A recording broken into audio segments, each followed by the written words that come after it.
Langit di atas Jakarta membentang seperti kanvas raksasa yang dilukis dengan warna-warna senja yang lembut, jingga, nila, dan sentuhan merah muda pucat. Aku selalu mencintai waktu-waktu seperti ini. Saat transisi, ketika hiruk-pikuk kota mulai mereda, berganti dengan kehangatan lampu-lampu yang berpendar dari jendela-jendela rumah, menjanjikan perlindungan dan ketenangan. Dari jendela ruang kerjaku di lantai 2, aku bisa melihat Arya, putraku yang berusia 5 tahun, sedang bermain di taman kecil kami di halaman belakang. Tawa renyahnya yang meledak-ledak saat ia berhasil membuat gelembung sabun raksasa adalah melodi terindah di duniaku. Namaku Anindita. Di permukaan, hidupku adalah sebuah potret kesuksesan yang diimpikan banyak orang. Di usia 34, aku adalah seorang manajer pemasaran di sebuah perusahaan multinasional, posisi yang kurai dengan dedikasi dan jam kerja yang tak terhitung. Rumah ini, rumah 2 lantai yang nyaman di pinggiran kota yang tenang, adalah bukti nyata dari kerja kerasku dan Bayu, suamiku. Setiap sudutnya menyimpan cerita. Dinding ruang keluarga dicat dengan warna krem hangat yang kami pilih bersama setelah berdebat selama seminggu penuh. Rak buku dari kayu jati solid di sudut ruangan adalah barang pertama yang kami beli dengan bonus pertamaku, diisinya dengan novel-novel favoritku dan buku-buku arsitektur tebal milik Bayu. Ini bukan sekadar bangunan, ini adalah surga kecil kami, monumen cinta dan perjuangan bersama. Kami adalah tim. Itulah mantra yang selalu kami ucapkan sejak awal pernikahan kami 8 tahun yang lalu. Kami memulai dari sebuah kontrakan sempit dengan atap yang sering bocor, berbagi semangkuk mie instan di akhir bulan, namun dipenuhi dengan mimpi-mimpi besar. Suatu hari nanti, Nindi, kata Bayu suatu malam, sambil menggenggam tanganku di tengah kegelapan karena listrik padam, kita akan punya rumah dengan taman untuk anak-anak kita. Aku akan merancangnya sendiri, dan kamu yang akan mengisinya dengan kehangatan. Dan kami berhasil. Bayu, dengan bakatnya sebagai arsitek yang brilian, dan aku, dengan kegigihanku meniti karir. Janji kami sederhana, semua yang kami miliki adalah milik bersama. Rekening bank bersama, cicilan rumah bersama, keputusan bersama. Transparansi dan kepercayaan adalah fondasi kokoh yang kami yakini menopang pernikahan kami. Karena fondasi itulah, aku tidak pernah ragu sedetik pun ketika keputusan besar itu harus diambil. Keputusan tentang masa depan Rania, adikku satu-satunya. Di kampung, orang tua kami hidup dari sepetak sawah yang hasilnya tidak menentu. Mereka adalah jiwa-jiwa sederhana yang telah mengorbankan segalanya agar aku bisa mengenyam pendidikan tinggi di Jakarta.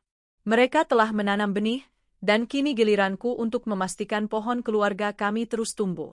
Rania, yang lulus SMA dengan nilai cemerlang, adalah harapan baru itu. Aku ingat betul malam itu, di meja makan.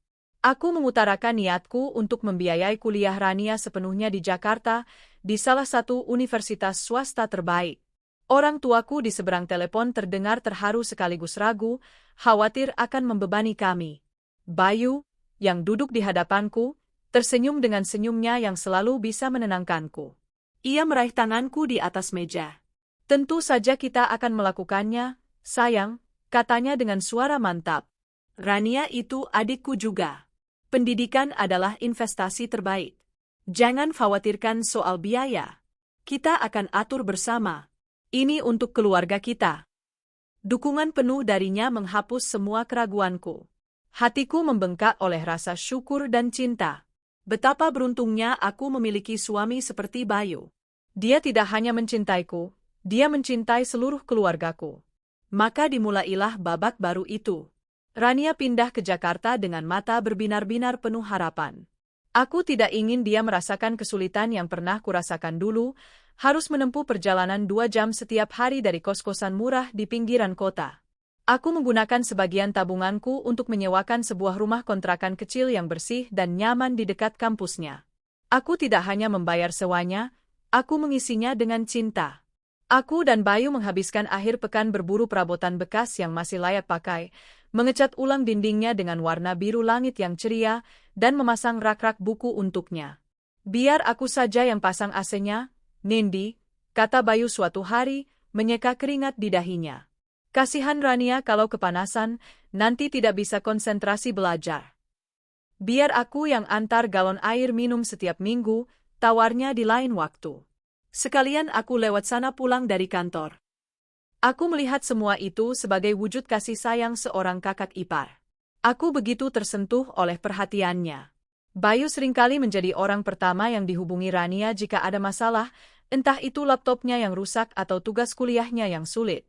Mas Bayu lebih mengerti soal gambar teknik, kata Rania di telepon. Aku ikut senang melihat mereka begitu akrab. Aku merasa berhasil, tidak hanya dalam memberikan pendidikan untuk adikku, tetapi juga dalam membangun sebuah keluarga besar yang hangat dan saling mendukung. Namun, perlahan, tanpa kusadari, mozaik indah di dinding surgaku mulai menunjukkan retakan-retakan halus. Semuanya dimulai dengan kata, lembur. Awalnya hanya sesekali, proyek baru di kantornya menuntut perhatian lebih. Aku memakluminya. Dunia arsitektur memang seperti itu.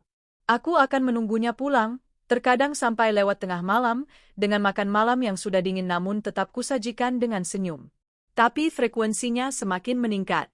3-4 kali seminggu. Terkadang bahkan di akhir pekan.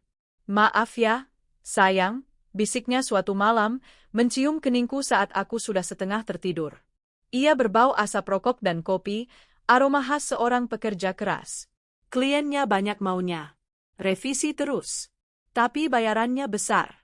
Sebentar lagi juga selesai, nanti kita liburan, ya? Aku percaya. Tentu saja aku percaya. Lalu, retakan kedua muncul, keuangan.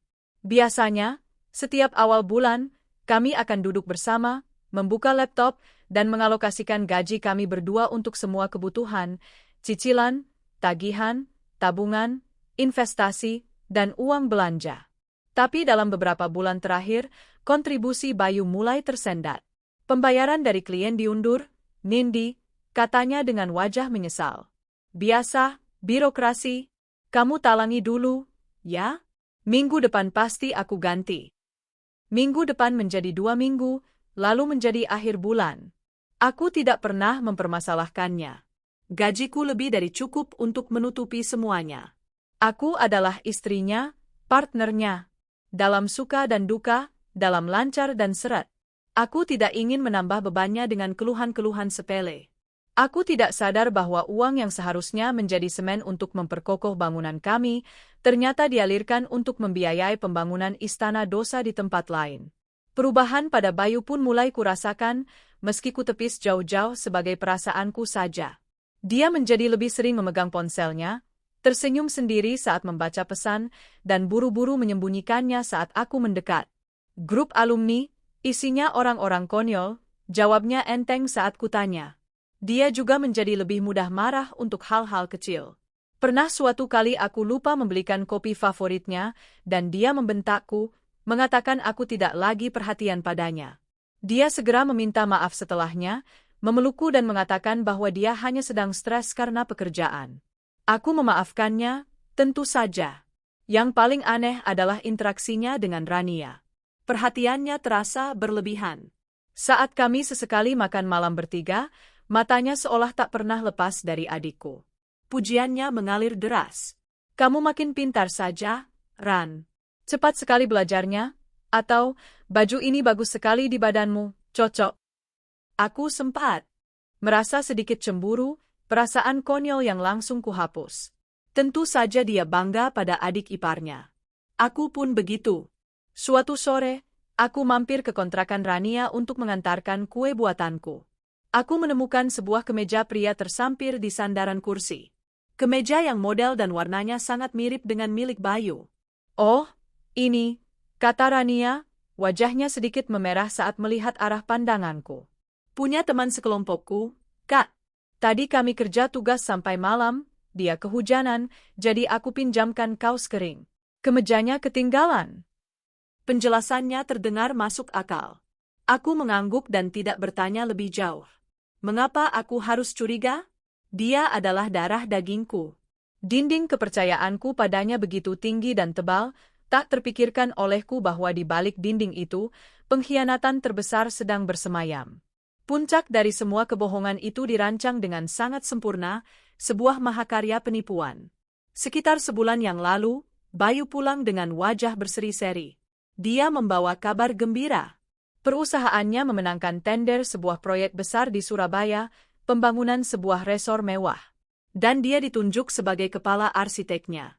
Ini kesempatan sekali seumur hidup, Nindi, katanya, matanya berbinar penuh ambisi. Kalau proyek ini berhasil, namaku akan melambung. Kita bisa melunasi sisa cicilan rumah. Kita bisa menyekolahkan Arya di sekolah internasional. Aku ikut hanyut dalam antusiasmenya. Aku memeluknya erat, merasakan kebanggaan yang membuncah. Tentu saja aku mendukungnya. Ini adalah impiannya. Impian kami. Selama beberapa minggu, rumah kami dipenuhi dengan pembahasan tentang proyek Surabaya. Dia menunjukkan padaku gambar-gambar desainnya yang rumit, menjelaskan konsep-konsep arsitektur yang tidak ku mengerti tapi tetap ku dengarkan dengan penuh minat. Dia bahkan melakukan beberapa kali panggilan konferensi di ruang kerja, sengaja mengeraskan suaranya agar aku bisa mendengar betapa serius dan profesionalnya dia. Semua itu adalah sebuah pertunjukan. Sebuah panggung sandiwara yang megah, dan aku adalah satu-satunya penonton yang membayar tiket dengan kepercayaan buta. Lalu, hari keberangkatan itu pun tiba. Dia harus berada di Surabaya selama seminggu penuh untuk survei lokasi awal dan rapat dengan investor. Pagi itu, aku membantunya berkemas. Aku menyetrika kemeja-kemeja terbaiknya, memastikan semua keperluannya masuk ke dalam koper. Aku bahkan menyelipkan sebuah foto kami bertiga, aku, dia, dan Arya, di saku jasnya. Supaya kamu tidak lupa pulang, kataku sambil tertawa kecil. Bagaimana mungkin aku bisa lupa pada surgaku? Jawabnya, lalu menciumku dengan lembut. Di depan pintu, kami berpamitan. Arya memeluk kaki ayahnya erat-erat. Ayah jangan lama-lama, ya. Nanti siapa yang bacain cerita monster? Bayu berjongkok, menatap mata putranya. Pasti, jagoan. Ayah kerja sebentar saja, untuk beli mainan baru buat Arya. Dia memeluk Arya, lalu berdiri dan memelukku untuk terakhir kalinya. Pelukan itu terasa erat dan lama. Saat itu, aku mengartikannya sebagai pelukan cinta. Kini aku tahu, itu adalah pelukan perpisahan seorang pengecut. Aku menatap mobilnya yang perlahan menjauh, hingga hilang di tikungan jalan. Aku kembali masuk ke dalam rumah yang tiba-tiba terasa lebih lengang. Aku memulai hariku seperti biasa, mengantar Arya ke sekolah, pergi bekerja, dan pulang di sore hari. Aku mencoba menelepon Bayu di malam hari untuk mengucapkan selamat malam, tapi ponselnya tidak aktif. Mungkin masih rapat atau sinyalnya jelek di lokasi proyek, pikirku. Aku menidurkan Arya, membacakan 2 cerita monster sebagai ganti ayahnya. Setelah Arya terlelap, aku duduk di sofa ruang keluarga, ditemani secangkir teh hangat. Rumah ini terasa begitu sunyi. Aku iseng membuka media sosial, melihat-lihat foto-foto teman. Lalu, aku terpikir untuk menelepon Rania, menanyakan kabarnya dan memastikan dia tidak butuh apa-apa selagi Mas Bayu, yang biasa membantunya sedang tidak ada. Aku menekan nomornya. Panggilan pertama tidak diangkat. Aku mencoba lagi. Di dering ketiga, panggilannya dijawab. Halo, Kak? Suara Rania terdengar aneh. Lirih dan terengah-engah, seolah dia habis berlari. Halo, Dek. Lagi sibuk? Ya? Kakak cuma mau tanya kabar. Ah, iya, Kak. Baik, baik. Ini, lagi banyak tugas kelompok, jawabnya terbata-bata. Di latar belakang teleponnya, aku mendengar sebuah suara yang samar. Bukan suara musik atau televisi. Bukan suara teman-temannya yang sedang berdiskusi. Itu adalah suara pengumuman interkom. Suara yang khas sekali kudengar di rumah sakit. Kamu lagi di mana, Dek? Kok kayak di tempat umum? Tanyaku, alisku bertaut. Hening sejenak di seberang sana. Aku bisa mendengar Rania menahan napas. Oh, ini di kafe dekat kampus, Kak. Mungkin suara dari TV kafe. Sudah dulu ya, Kak. Aku dipanggil teman-teman. Nanti aku telepon lagi. Klik. Telepon ditutup begitu saja. Aku menatap layar ponselku dengan perasaan aneh yang mulai merayap di hatiku. Kebohongannya begitu kentara. Suara itu jelas bukan suara TV di kafe. Mengapa dia berbohong? Dan mengapa suaranya terdengar begitu panik dan kesakitan? Aku mencoba menepis pikiran-pikiran buruk. Mungkin temannya ada yang sakit dan dia sedang menjenguk. Mungkin aku hanya terlalu banyak berpikir. Aku bangkit dari sofa, berniat untuk mencuci cangkir dan segera tidur. Saat itulah ponselku bergetar lagi. Sebuah panggilan masuk dari Karina, sahabatku sejak kuliah yang kini tinggal dan bekerja di Surabaya. Jantungku tiba-tiba berdebar kencang, seolah tahu bahwa panggilan ini akan mengubah segalanya. "Halo, Kar," sapaku, mencoba terdengar ceria. "Nendi," suara Karina di seberang terdengar ragu dan penuh simpati. "Maaf menelepon malam-malam. Kamu baik-baik saja?" "Baik. Kenapa memangnya?" "Kamu kayak habis lihat hantu," kataku mencoba bergurau, meskipun firasat burukku semakin kuat. Aku sedang di rumah sakit ibu dan anak harapan Bunda, Nendi. Anakku kena demam berdarah, jelasnya. Tapi bukan itu masalahnya. Aku bingung harus bilang bagaimana. "Bilang saja, Kar." "Ada apa?" Karina menarik napas panjang. "Aku baru saja melihat Mas Bayu di sini. Di ruang tunggu UGD.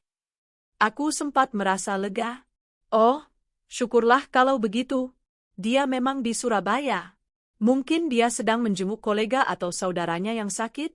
Titip salam ya buat dia."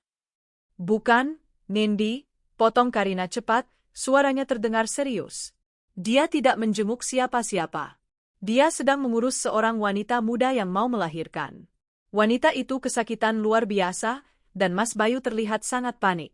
Dia yang menandatangani semua dokumen pendaftaran." Duniaku berhenti berputar. Teh hangat yang tadi ku minum seolah berubah menjadi bongkahan es di perutku. "Wanita, siapa, Kar?" tanyaku dengan suara bergetar, nyaris berbisik. Hening yang terasa menyiksa menggantung di udara selama beberapa detik, sebelum Karina akhirnya menjawab dengan suara pelan yang terdengar seperti vonis mati. "Itu sebabnya aku meneleponmu, Nindi. Aku kenal sekali wanita itu. Aku tidak mungkin salah lihat. Dia adikmu. Dia Rania." Tentu, saya akan melanjutkan ceritanya ke bab berikutnya.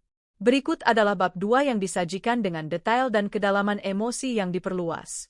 Bab 2, Gema di Lorong Kehampaan. Ponsel itu terlepas dari genggamanku yang lemas. Benda pipih yang baru saja menyampaikan vonis mati bagi pernikahanku itu jatuh ke lantai berkarpet tebal dengan bunyi gedebuk yang nyaris tak terdengar. Namun, di dalam kepalaku, bunyinya seperti ledakan dahsyat yang meruntuhkan seluruh struktur duniaku, mengubah pilar-pilar kokoh kepercayaan menjadi debu dan puing-puing tajam. Aku membeku. Waktu seolah berhenti. Suara jangkrik di luar jendela, detak jam dinding di ruang keluarga, bahkan napasku sendiri, semuanya lenyap, tersedot ke dalam lubang hitam kehampaan yang tiba-tiba menganga di dalam dadaku. Surabaya. Rumah sakit ibu dan anak. Bayu. Rania. Melahirkan. Kata-kata Karina bergema tanpa henti, memantul di dinding tengkorakku, setiap pantulannya menghunjamkan serpihan es yang lebih tajam ke dalam jantungku. Tidak. Satu kata itu muncul dari kedalaman kabut syok. Tidak mungkin. Karina pasti salah lihat. Ya, itu saja. Surabaya kota besar. Ada jutaan orang di sana. Pasti hanya orang yang mirip. Wanita yang mirip Rania, dan pria yang kebetulan mirip Bayu. Sebuah kebetulan yang luar biasa ganjil dan kejam, tapi tetap saja sebuah kebetulan. Akal sehatku, yang kini berjuang untuk tetap bertahan hidup, mencoba merajut benang-benang penolakan yang paling tipis sekalipun. Rania ada di kontrakannya, mengerjakan tugas kelompok. Dia baru saja bilang begitu. Suaranya memang aneh, tapi mungkin dia sedang sakit flu. Dan suara interkom itu? Mungkin kafe itu berada di dekat rumah sakit atau klinik. Banyak sekali penjelasan logis lainnya. Bayu ada di sana untuk proyek besarnya, sebuah kesempatan emas yang akan mengubah masa depan kami. Dia tidak mungkin membuang semua itu. Tidak mungkin dia mengkhianatiku. Apalagi dengan Rania. Adikku sendiri. Darah dagingku.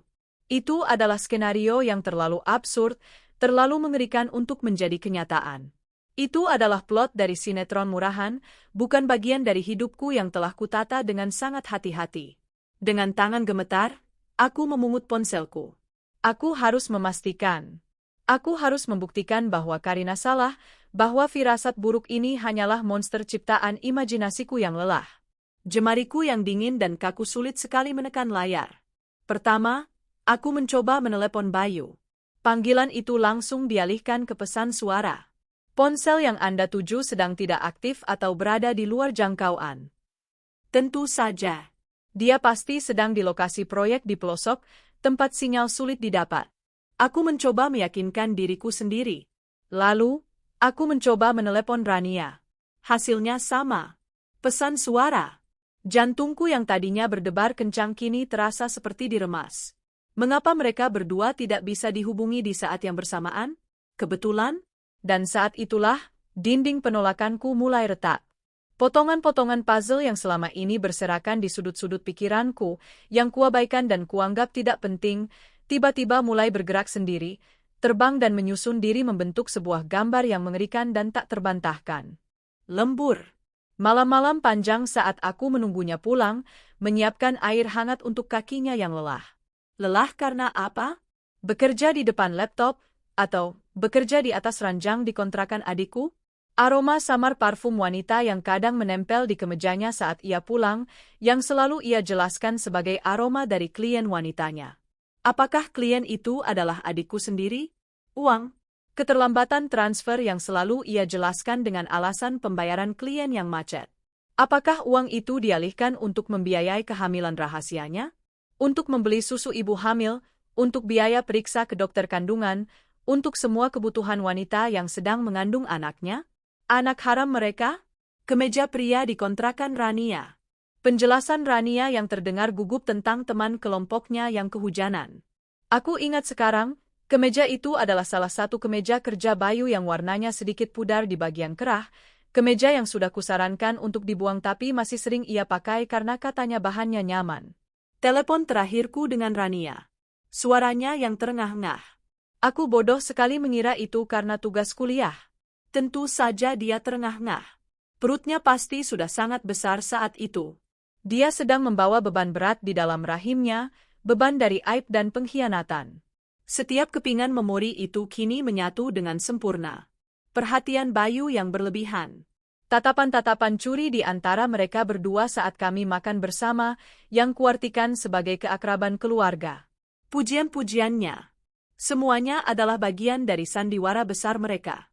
Mereka pasti telah menertawakanku di belakangku. Menertawakan kebodohanku, kepolosanku, kepercayaanku yang tak terbatas. Aku bukan hanya istri dan kakak bagi mereka. Aku adalah sponsor. Aku adalah penyandang dana dari perselingkuhan mereka.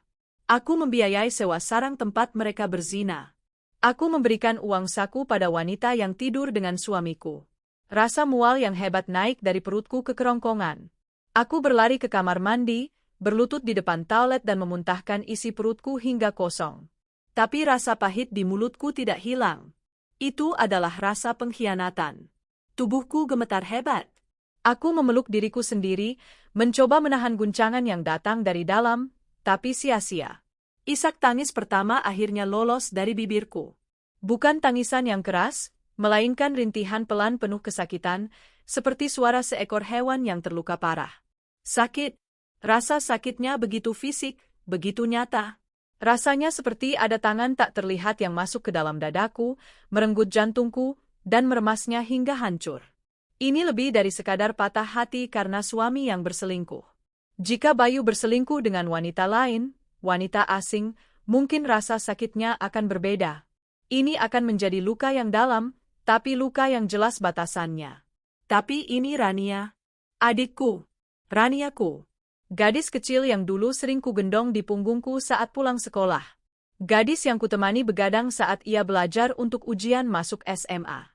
Gadis yang kupegang tangannya saat ia menangis karena putus cinta pertamanya. Aku yang memilihkan baju pertamanya untuk wawancara beasiswa. Aku yang mengajarinya cara memakai riasan tipis agar terlihat profesional.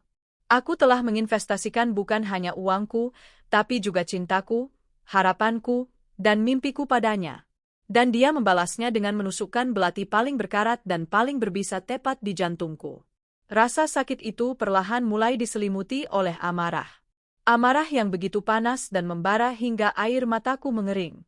Amarah pada Bayu, si pengecut, si pembohong ulung yang telah merusak janji suci pernikahan kami. Dia tidak hanya tidur dengan wanita lain, dia telah menodai ikatan keluarga kami, merusak hubungan paling sakral dalam hidupku, hubunganku dengan adikku. Dia telah mengambil dua cinta terbesarku dan mengadunya dalam sebuah pengkhianatan yang menjijikkan. Dan amarah pada Rania. Amarah ini terasa lebih rumit, lebih kelam. Bagaimana bisa dia melakukan ini? Apakah dia tidak pernah sekalipun memikirkan aku, kakaknya?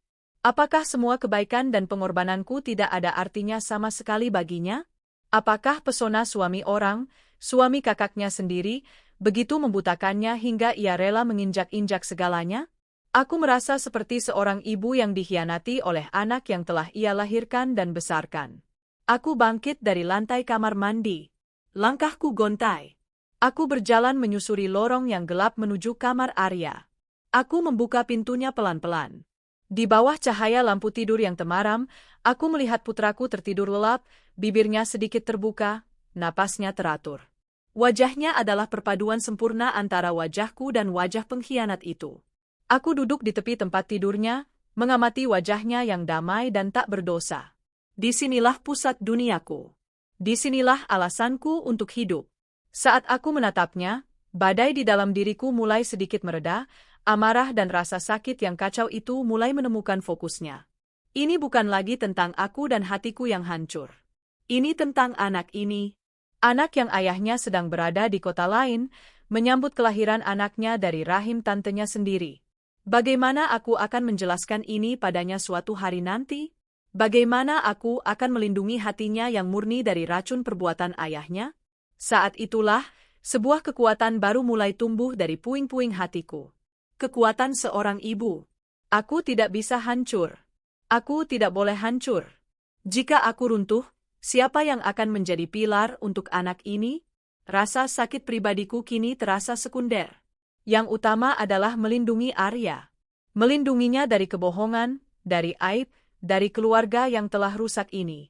Dan untuk melindunginya, aku harus bertindak. Aku tidak akan menjadi korban yang pasif, yang menangis di sudut gelap sambil menunggu suaminya pulang dan memberikan penjelasan palsu. Tidak. Aku akan menghadapi badai ini secara langsung. Aku akan pergi ke pusatnya. Pikiranku yang tadinya kacau kini menjadi jernih dan tajam seperti bilah pisau. Rencana mulai terbentuk dengan cepat dan dingin. Pertama, aku butuh konfirmasi mutlak. Aku harus melihatnya dengan mata kepalaku sendiri. Aku tidak bisa hidup selamanya dalam keraguan atau hanya berdasarkan laporan dari orang lain. Aku harus melihat wajah mereka, melihat bayi itu, agar tidak ada lagi ruang untuk penyangkalan. Kedua, aku tidak akan pergi sendiri. Ini bukan aib pribadiku yang harus kusembunyikan. Ini adalah aib keluarga. Mereka tidak hanya mengkhianatiku, mereka telah mengkhianati dan mempermalukan orang tua kami. Bapak dan ibu, yang di desa sana selalu membanggakan menantu mereka yang sukses dan putri bungsu mereka yang pintar. Mereka berhak tahu kebenaran, betapapun pahitnya. Bayu dan Rania harus menghadapi konsekuensi perbuatan mereka tidak hanya dariku, tapi juga dari orang tua yang telah mereka kecewakan. Wajah bapak yang tegas dan air mata ibu akan menjadi hukuman yang jauh lebih berat daripada amarahku. Aku bangkit dari kamar Arya, menutup pintunya dengan lembut. Aku berjalan kembali ke ruang tengah dengan langkah yang mantap. Aku bukan lagi Anindita yang sedang berduka. Aku adalah seorang jenderal yang sedang merencanakan serangan balasan. Aku mengambil ponselku. Aku tidak lagi merasa gemetar. Aku menekan nomor Karina. Nendi? Ya Tuhan, aku khawatir sekali. Kamu tidak apa-apa? Sapanya dengan cemas. Aku tidak apa-apa, Kar, jawabku. Suaraku terdengar asing di telingaku sendiri, dingin dan tanpa emosi. Aku butuh bantuanmu. Tolong kirimkan alamat lengkap rumah sakit itu. Jika memungkinkan, cari tahu di kamar nomor berapa Rania akan dirawat setelah ini. Aku akan ke sana. Apa? Nindi, apa kamu yakin? Mungkin lebih baik kamu tenang dulu, jangan gegabah. Aku sangat tenang, Karina, dan aku tidak akan gegabah.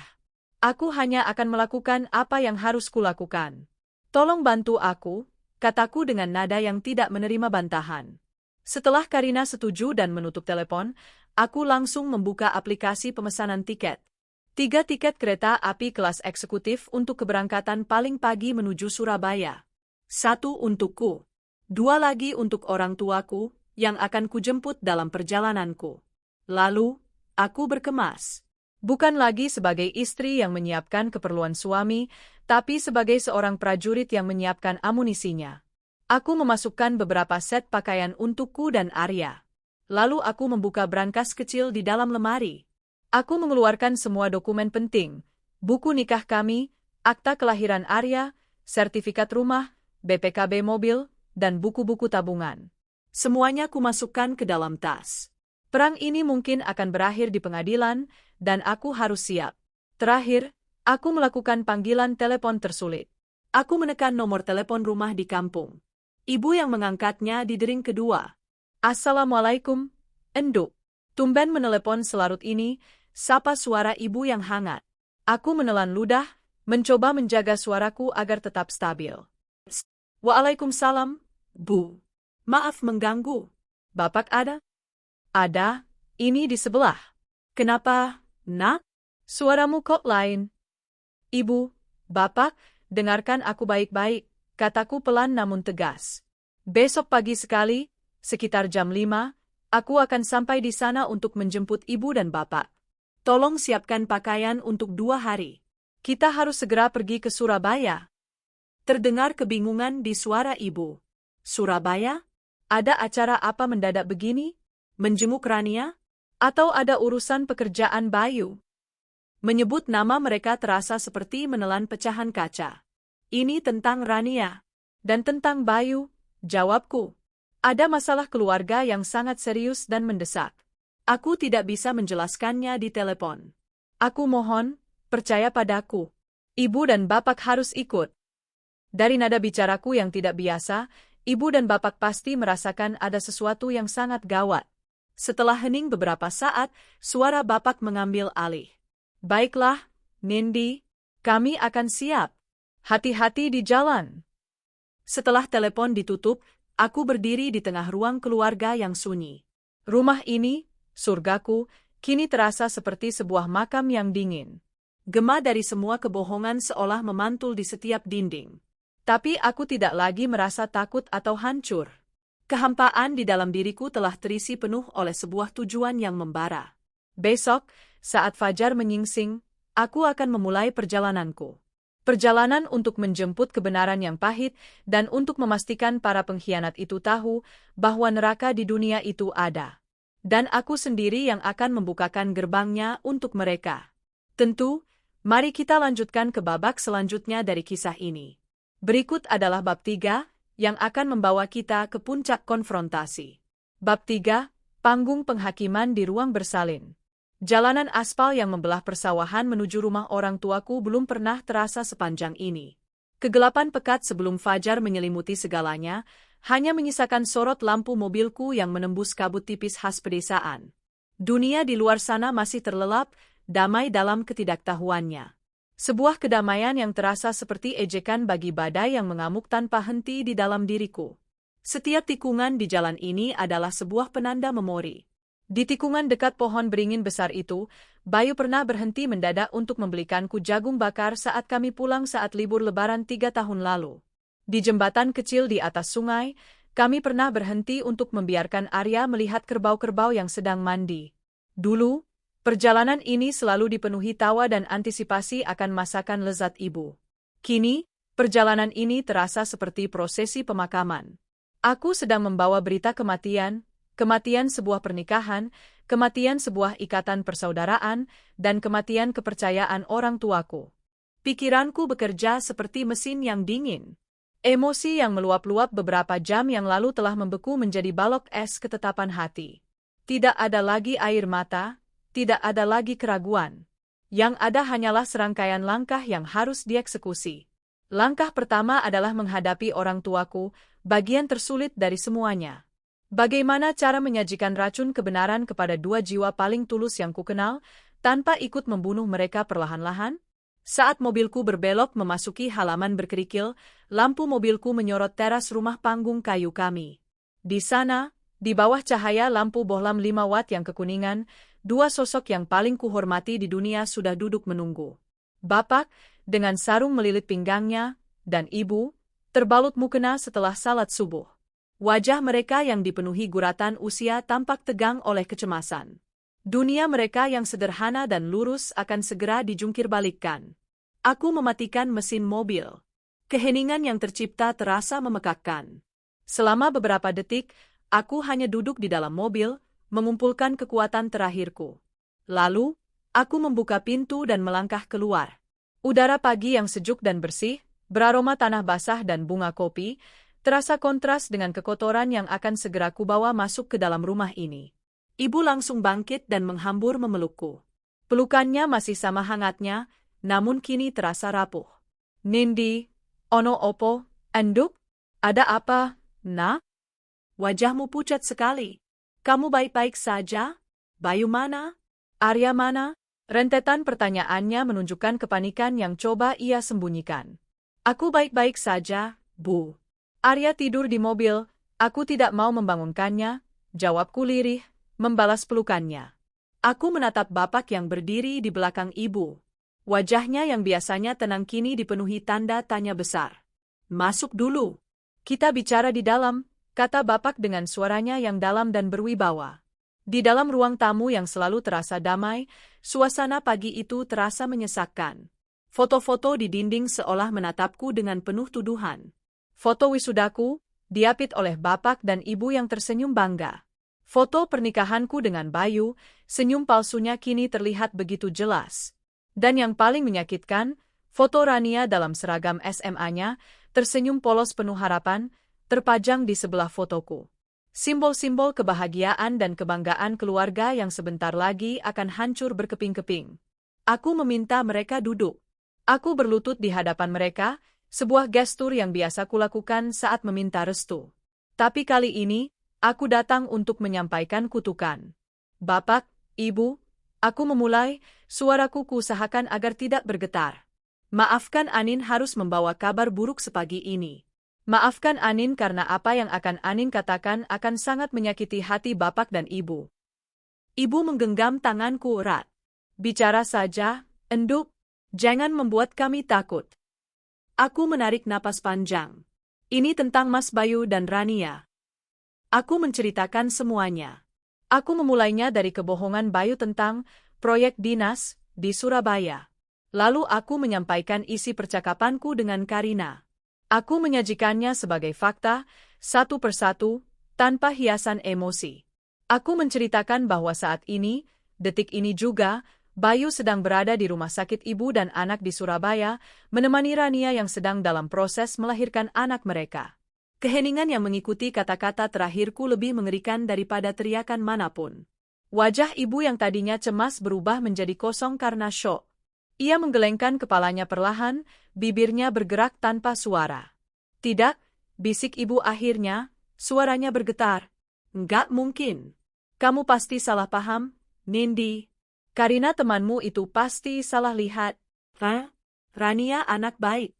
Dan Bayu itu menantu yang sangat sayang keluarga. Mungkin Rania sedang menolong temannya, dan Bayu kebetulan di sana ikut membantu. Pasti ada penjelasan lain. Hati seorang ibu yang menolak untuk percaya pada keburukan anaknya, sedang berjuang mati-matian. Aku merasakan perih di dadaku melihat penyangkalannya yang putus asa. Bu, kataku lembut namun tegas. Itulah sebabnya kita harus ke sana. Aku tidak mau bapak dan ibu hanya percaya pada kata-kataku. Kita harus melihatnya sendiri, agar tidak ada lagi keraguan, agar tidak ada lagi salah paham. Aku kemudian beralih menatap bapak. Beliau tidak mengatakan sepatah kata pun sejak aku mulai bercerita. Wajahnya yang kecoklatan tampak mengeras seperti batu. Rahangnya mengatup rapat, dan urat-urat di lehernya menegang. Tangannya yang kasar, tangan seorang petani yang terbiasa mencangkul, terkepal di atas lututnya hingga buku-buku jarinya memutih. Aku tidak melihat kesedihan di matanya, yang kulihat adalah api. Api dari rasa malu yang membakar, dan kekecewaan yang begitu dalam hingga tak terkatakan. Kehormatan keluarga, sesuatu yang ia junjung lebih tinggi dari apapun, telah diinjak-injak oleh menantu dan putrinya sendiri. Setelah hening yang terasa seperti selamanya, Bapak akhirnya bergerak. Beliau bangkit berdiri. "Siapkan barang-barangmu, Bu," katanya, suaranya rendah namun bergetar oleh amarah yang tertahan. "Kita berangkat sekarang." Ibu terisak, penyangkalannya akhirnya runtuh, digantikan oleh kenyataan pahit yang tak terhindarkan. Perjalanan dengan kereta api menuju Surabaya adalah perjalanan terpanjang dan paling sunyi dalam hidupku. Kami duduk di deretan kursi kelas eksekutif yang nyaman, sebuah kemewahan yang terasa ironis dengan tujuan kami. Arya, yang sudah kubawa pindah dari mobil, tidur pulas di pangkuanku, kepalanya bersandar di dadaku. Dialah satu-satunya kehangatan di tengah dinginnya kutub kesedihan yang menyelimuti kami. Ibu duduk di seberangku, di samping jendela, terus-menerus menyeka air matanya yang mengalir tanpa suara dengan ujung kerudungnya. Bapak duduk di sebelah ibu, diam seperti patung, tatapannya kosong menembus kaca jendela, memandangi sawah dan desa yang berlalu dengan cepat, mungkin merenungi betapa cepatnya kebahagiaan dan kebanggaan bisa direnggut. Aku memeluk Arya lebih erat, berjanji dalam hati bahwa aku akan menjadi benteng yang akan melindunginya dari semua ini. Aku adalah kapten kapal yang sedang karam ini, dan aku harus tetap tenang untuk membawa penumpangku yang paling berharga ke tempat yang aman. Setibanya di Surabaya, terik matahari siang seolah mengejek suasana hati kami yang kelabu. Kami langsung menuju rumah sakit ibu dan anak harapan bunda. Atmosfer di dalamnya begitu kontras dengan misi kami. Balon-balon berwarna-warni, tangisan bayi yang baru lahir, wajah-wajah bahagia dari keluarga-keluarga baru. Setiap pemandangan itu terasa seperti sayatan garam di luka kami yang menganga. Aku menanyakan informasi tentang pasien bernama Rania di meja resepsionis, dan kami diarahkan ke ruang tunggu di lantai 3, tepat di depan koridor ruang bersalin. Dan di sanalah, pemandangan pertama dari neraka kami terhampar. Dia ada di sana. Bayu. Suamiku. Dia sedang mondar-mandir di depan pintu kaca besar, persis seperti yang digambarkan Karina. Wajahnya tegang, kemejanya kusut, rambutnya acak-acakan. Setiap beberapa detik ia melongo ke dalam, lalu kembali berjalan dengan gelisah. Pemandangan itu menusukku dengan kejam. Ekspresi cemasnya, gestur tubuhnya, semuanya adalah pengulangan yang persis dari hari saat ia menungguku melahirkan Arya. Kenangan manis itu kini telah diracuni, berubah menjadi pemandangan yang memuakkan. Dia sedang menantikan kelahiran anaknya, dari rahim adikku. Dia begitu fokus dalam kecemasannya sehingga tidak menyadari kedatangan kami. Bapak berjalan mendahului. Langkahnya yang mantap dan berat di atas lantai marmer yang mengkilap seolah membawa beban kehormatan keluarga yang telah hancur. Beliau berhenti tepat 1 meter di belakang Bayu. "Bayu," panggil Bapak. Suaranya tidak keras, tapi mengandung bobot yang membuat Bayu membeku di tempat. Bayu berbalik perlahan. Dan dunia seolah runtuh di matanya. Wajahnya yang tegang berubah pucat pasi seperti mayat. Matanya terbelalak ngeri, menatap Bapak, lalu ibu yang terisak di belakangnya, dan terakhir, tatapannya terkunci pada mataku. Di dalam mataku, dia tidak menemukan lagi sisa-sisa cinta atau pengampunan. Yang dia temukan hanyalah padang es yang luas dan tak bertepi. "Bapak? Ibu? Nindi?" Namanya tergagap keluar dari bibirnya yang gemetar. "Kalian, kenapa bisa ada di sini?" "Seharusnya kami yang bertanya padamu," sahut Bapak, nadanya dingin dan menusuk. "Sedang apa kamu di sini, Bayu? Bukankah kamu seharusnya sedang memimpin proyek prestisius?" Bapak sengaja menekan 2 kata terakhir itu, kata-kata yang pernah diceritakan Bayu padanya dengan penuh kebanggaan melalui telepon. Bayu melangkah mundur, tubuhnya limbung seolah baru saja menerima pukulan telak. "Pak, Bu, Nindi, aku bisa jelaskan. Ini semua tidak seperti yang kalian pikirkan." "Tidak seperti yang kami pikirkan." Aku melangkah maju, mengambil alih panggung. Suaraku terdengar tenang, namun setiap katanya dilapisi baja. "Jadi, apa yang seharusnya kami pikirkan, Mas Bayu? Bahwa dinas luar kota MU ini kebetulan berlokasi di ruang tunggu bersalin? Bahwa klien penting yang sedang kau urus itu adalah adikku sendiri yang sedang berjuang melahirkan anakmu?" Suaraku menarik perhatian beberapa orang yang duduk di ruang tunggu. Mereka mulai berbisik, melirik ke arah kami. "Aku tidak peduli. Biarkan. Biarkan seluruh dunia menjadi saksi penghakimannya. Ibu tidak tahan lagi. Beliau maju, tangannya yang keriput menunjuk gemetar ke arah Bayu. Tega kamu, Bayu. Tega. Kami sudah menganggapmu seperti anak kami sendiri. Kami percayakan putri kami padamu. Dan ini balasanmu. Dan Rania, ya Allah, anakku, apa yang sudah kau lakukan pada adik iparmu sendiri? Bayu mencoba meraih tangan ibu untuk memohon, tapi bapak menepisnya dengan sebuah sentakan keras. Jangan sentuh istriku, bentak bapak, amarah yang beliau pendam akhirnya meledak, suaranya menggema di koridor. Tepat pada saat itu, seorang perawat dengan seragam hijau keluar dari pintu kaca. Keluarga dari Ibu Rania, panggilnya. Semua mata tertuju padanya. Bayu, dengan refleks, hendak melangkah maju, tapi tatapan tajam dari bapak menghentikan langkahnya. Aku yang menjawab. Saya kakaknya. Bagaimana keadaannya, Sus? Perawat itu tersenyum lelah. Selamat, Bu. Bayinya sudah lahir beberapa menit yang lalu. Laki-laki, sehat, dan tampan. Ibunya juga selamat, hanya kelelahan. Sebentar lagi akan kami pindahkan ke ruang perawatan. Sebuah tawa kering, tanpa humor, tanpa kebahagiaan, lolos dari bibirku. Jadi, bukti dari dosa mereka telah lahir ke dunia. Sehat dan tampan. Sungguh sebuah ironi. Kami menunggu dalam keheningan yang mencekam. Bayu menyandar di dinding di sudut terjauh, tidak berani lagi menatap kami. Tak lama kemudian, pintu ruang bersalin kembali terbuka. Kali ini, sebuah tempat tidur didorong keluar. Di atasnya terbaring Rania. Wajahnya pucat dan basah oleh keringat, rambutnya lepek. Tapi ada seulas senyum kelegaan dan kebahagiaan di bibirnya saat ia menatap boks bayi kecil yang didorong di sampingnya. Senyum itu membeku, lalu lenyap seketika saat pandangannya beralih dan menemukan kami berempat berdiri di sana seperti regu tembak yang siap mengeksekusinya. Matanya melebar ngeri, bibirnya bergetar. Aku berjalan mendekat, diikuti oleh orang tuaku. Aku berhenti tepat di samping tempat tidurnya, menatap wajah adikku yang kini menjadi sumber rasa sakit terbesarku. Lalu aku melirik ke dalam boks bayi. Sesosok makhluk mungil tak berdosa terbaring di sana, terbungkus selimut biru. Wajahnya ada sedikit kemiripan dengan Bayu. Selamat atas kelahiran putramu, Rania, kataku. Suaraku dingin seperti es di kutub. Air mata langsung membanjiri matanya. Mbak Nindi, maafkan aku. Jangan. Potongku tajam. Jangan pernah panggil aku, Mbak, lagi. Panggilan itu sudah mati, bersamaan dengan rasa hormat dan kasih sayangku padamu. Aku menatap mereka berdua, Bayu yang masih mematung di sudut dan Rania yang terbaring tak berdaya.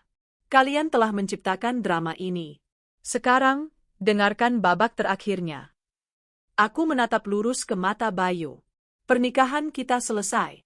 Anggap saja talaku sudah jatuh saat aku mengetahui kau di sini. Aku akan mengurus surat-suratnya sesegera mungkin. Jangan pernah kau berani menunjukkan wajahmu di hadapanku atau putraku, Arya, lagi. Kemudian aku kembali menatap Rania, yang hanya bisa terisak tanpa suara. Dan kau menginginkan suamiku? Ambil.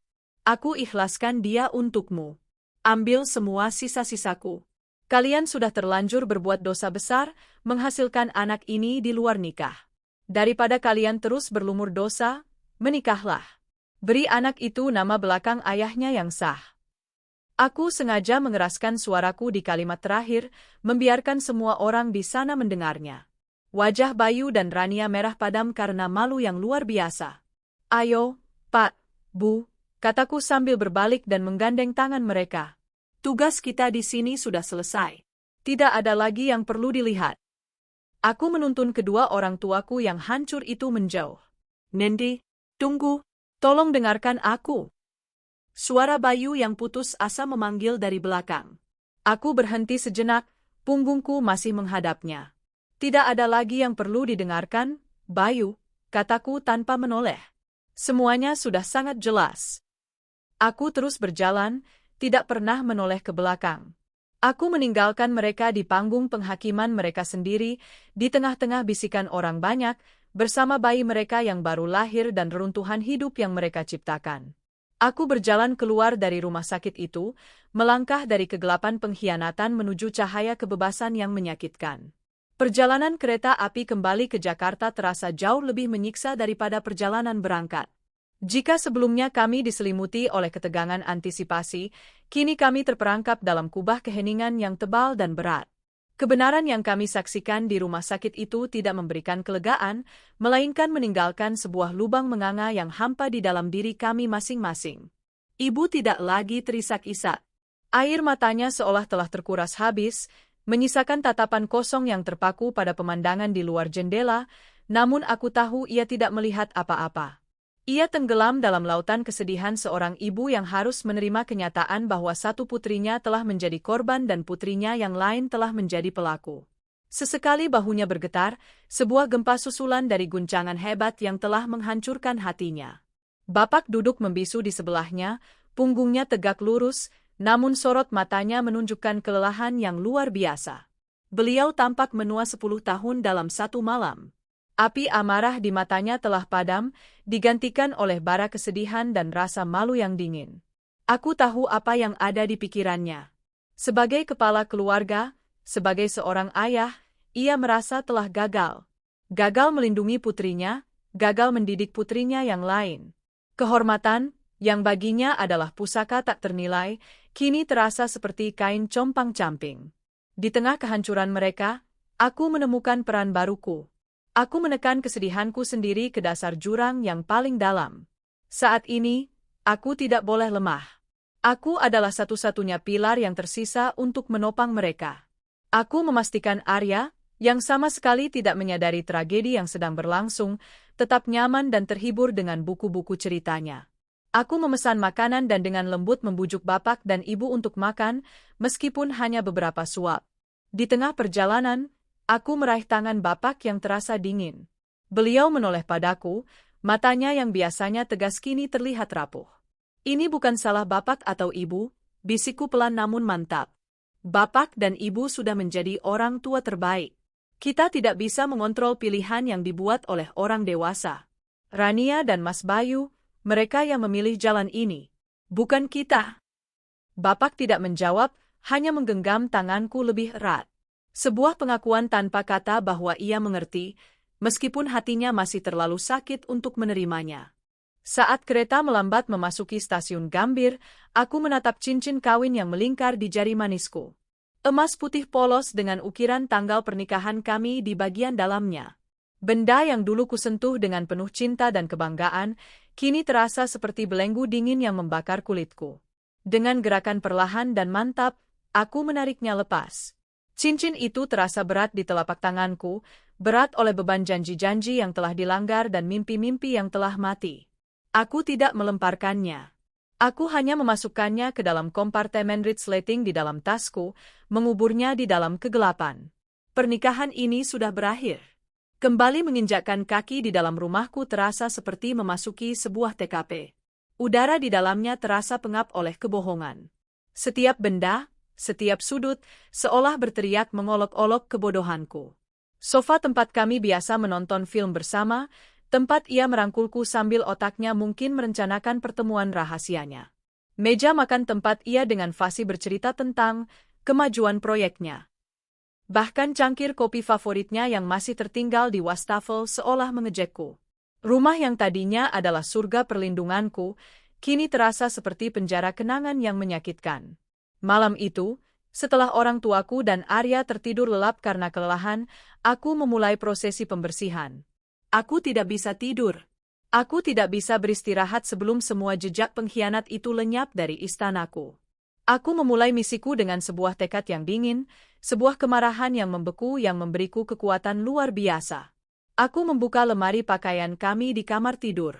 Sisi kanannya adalah deretan pakaianku, sisi kirinya adalah miliknya. Aku menarik keluar semua pakaiannya tanpa perasaan. Kemeja-kemeja kerja yang selalu kusetrika dengan rapi, kaos-kaos santai yang ia pakai di akhir pekan, celana jeans, bahkan pakaian dalamnya. Aku tidak memilah. Aku tidak mengenang. Aku hanya mencabutnya dari gantungan, melipatnya dengan kasar, dan memasukkannya ke dalam kardus-kardus besar yang kutemukan di gudang. Saat tanganku menyentuh jas yang ia pakai di hari pernikahan kami, aku berhenti sejenak. Aku bisa merasakan tekstur kainnya, mengingat betapa gagahnya ia saat itu. Lalu aku mengingat wajahnya di rumah sakit, wajah seorang pengecut. Tanpa ragu, aku melemparkan jas itu ke dalam kardus. Dari lemari, aku beralih ke meja kerjanya. Tumpukan buku-buku arsitektur yang tebal, sketsa-sketsa bangunan yang rumit. Aku melihat sebuah gulungan kertas besar di sudut. Aku membukanya. Itu adalah rancangan detail sebuah rumah impian yang pernah ia gambar untuk kami, lengkap dengan ayunan di taman untuk Arya dan sebuah studio kecil untukku. Dulu, aku akan menangis terharu melihatnya. Kini, aku hanya merasakan gelombang kemuakan. Semua ini hanyalah bagian dari kamuflasenya. Aku menggulung kembali kertas itu dengan kasar dan memasukkannya ke dalam kardus. Aku bergerak ke seluruh penjuru rumah seperti robot yang terprogram. Rak sepatunya, koleksi jam tangannya, bahkan parfumnya yang masih setengah penuh di atas meja rias. Semuanya masuk ke dalam kardus. Di kamar mandi, aku berhenti di depan wastafel. Ada 2 sikat gigi di dalam gelas. 1 milikku, 1 miliknya. Benda-benda paling personal, simbol dari intimasi yang kami bagi setiap pagi dan malam. Dengan perasaan jijik, aku mengambil sikat giginya dan melemparkannya langsung ke tempat sampah, bersama dengan pisau cukur dan krim cukurnya. Aku tidak ingin menyimpan apapun yang pernah menyentuh kulitnya. Pekerjaan terakhir adalah yang paling berat, membersihkan dinding-dinding dari kebohongannya. Aku mengambil sebuah kursi, naik, dan mulai mencopot semua foto yang memajang wajahnya. Foto pernikahan kami yang besar di atas sofa, kucopot dengan hati-hati namun tanpa emosi. Foto-foto liburan kami di Bali, di Singapura. Foto-foto ulang tahun Arya di mana kami bertiga tersenyum bahagia ke arah kamera. Aku tidak merobek atau menghancurkannya. Aku hanya menumpuknya di lantai, dengan gambar menghadap ke bawah. Satu persatu, aku memasukkannya ke dalam sebuah kotak khusus, mengubur wajah-wajah bahagia palsu itu. Setelah selesai, aku menyegel kotak itu dengan lakban tebal. Aku akan menyimpannya untuk Arya, mungkin suatu hari nanti ia ingin melihat seperti apa ayahnya. Tapi untukku, pria di foto-foto itu sudah mati. Dinding-dinding rumah kini terlihat aneh, dengan paku-paku kosong dan bekas pudar di tempat bingkai-bingkai itu pernah tergantung. Tapi bagiku, dinding itu terlihat lebih jujur. Aku hanya menyisakan foto-fotoku bersama Arya, dan foto-foto masa kecilku bersama orang tuaku. Rumah ini kini adalah teritoriku, wilayah kekuasaanku. Saat fajar mulai menyingsing, pekerjaanku selesai.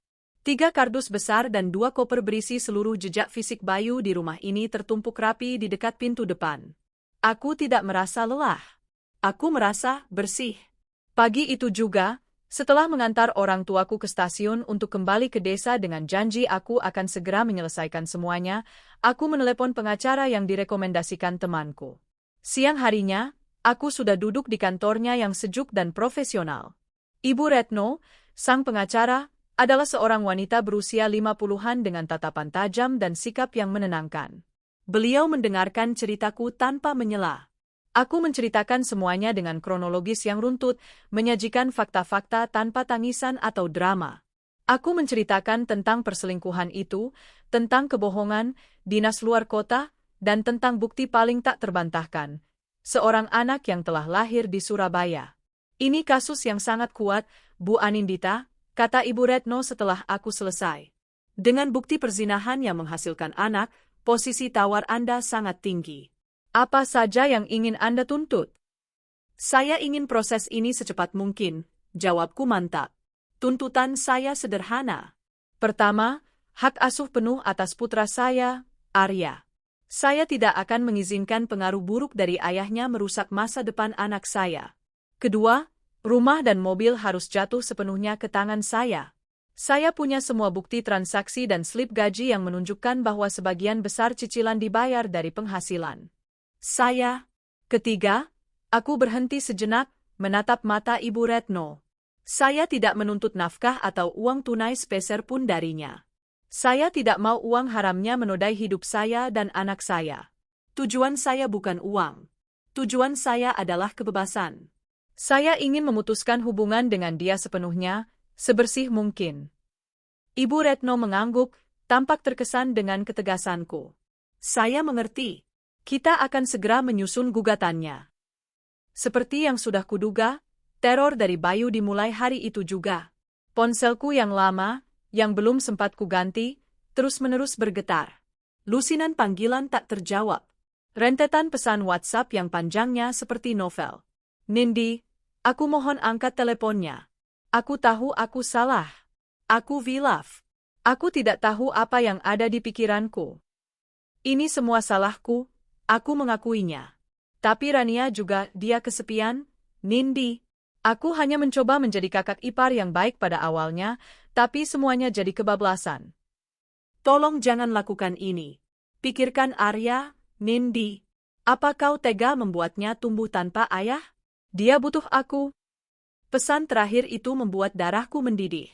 Dia berani menggunakan nama anakku sebagai tameng untuk kebejatannya? Dengan jari-jari yang gemetar karena marah, aku mengetik sebuah balasan, satu-satunya balasan yang akan pernah ia terima dariku. Arya memang butuh seorang ayah. Tapi dia tidak butuh ayah seorang pembohong, pezina, dan pengecut seperti kamu. Jangan pernah sebut namanya lagi. Pengacaraku yang akan menghubungimu. Setelah mengirim pesan itu, aku langsung memblokir nomornya. Aku memblokir akun media sosialnya. Aku membangun benteng digital pertamaku. Dia tidak menyerah. 2 hari kemudian, resepsionis di kantorku menelepon, memberitahu bahwa Bayu ada di lobi dan memaksa ingin bertemu. Aku sudah mengantisipasi ini. Tolong panggil keamanan dan minta mereka untuk mengusirnya. Katakan padanya jika dia datang lagi, saya tidak akan segan untuk membuat laporan ke polisi atas tuduhan penguntitan, kataku dengan suara dingin. Aku tidak melihatnya, tapi sore harinya seorang rekan kerja menceritakan bahwa Bayu terlihat sangat kacau dan putus asa, menyebabkan keributan kecil sebelum akhirnya digiring keluar oleh 2 orang satpam. Rasa malu yang ia rasakan pastilah luar biasa. Aku tidak merasakan kemenangan. Aku hanya merasakan kelegaan karena bentengku ternyata cukup kokoh. Jembatan terakhir yang harus kubakar adalah jembatan finansial. Aku menelepon pemilik kontrakan Rania, memberitahukan bahwa aku tidak akan melanjutkan sewa atas namaku mulai bulan depan. Penyewa yang sekarang yang akan bertanggung jawab selanjutnya, kataku. Aku juga menghentikan transfer uang saku bulanan yang selama ini rutin kukirimkan. Keran uang telah kututup rapat. Mereka ingin hidup bersama? Silakan. Tapi mereka harus membiayainya sendiri. Malam itu, setelah sebuah perusahaan jasa pengiriman mengambil semua barang-barang Bayu untuk dikirimkan ke alamat orang tuanya di desa, aku berdiri sendirian di ruang keluarga. Dinding yang kosong, lemari yang setengah kosong, dan rumah yang terasa lebih luas. Keheningan menyelimutiku. Tapi ini bukan keheningan yang menyakitkan. Ini adalah keheningan yang bersih. Keheningan dari sebuah halaman baru yang masih kosong, menunggu untuk kutulisi dengan ceritaku sendiri. Bentengku telah berdiri, jembatan-jembatan menuju masa lalu telah hangus menjadi abu. Di dalam benteng ini, hanya ada aku dan Arya. Dan untuk pertama kalinya setelah sekian lama, aku merasa aman. Bulan-bulan pertama setelah kepergian Bayu terasa seperti hidup di dalam ruang hampa udara.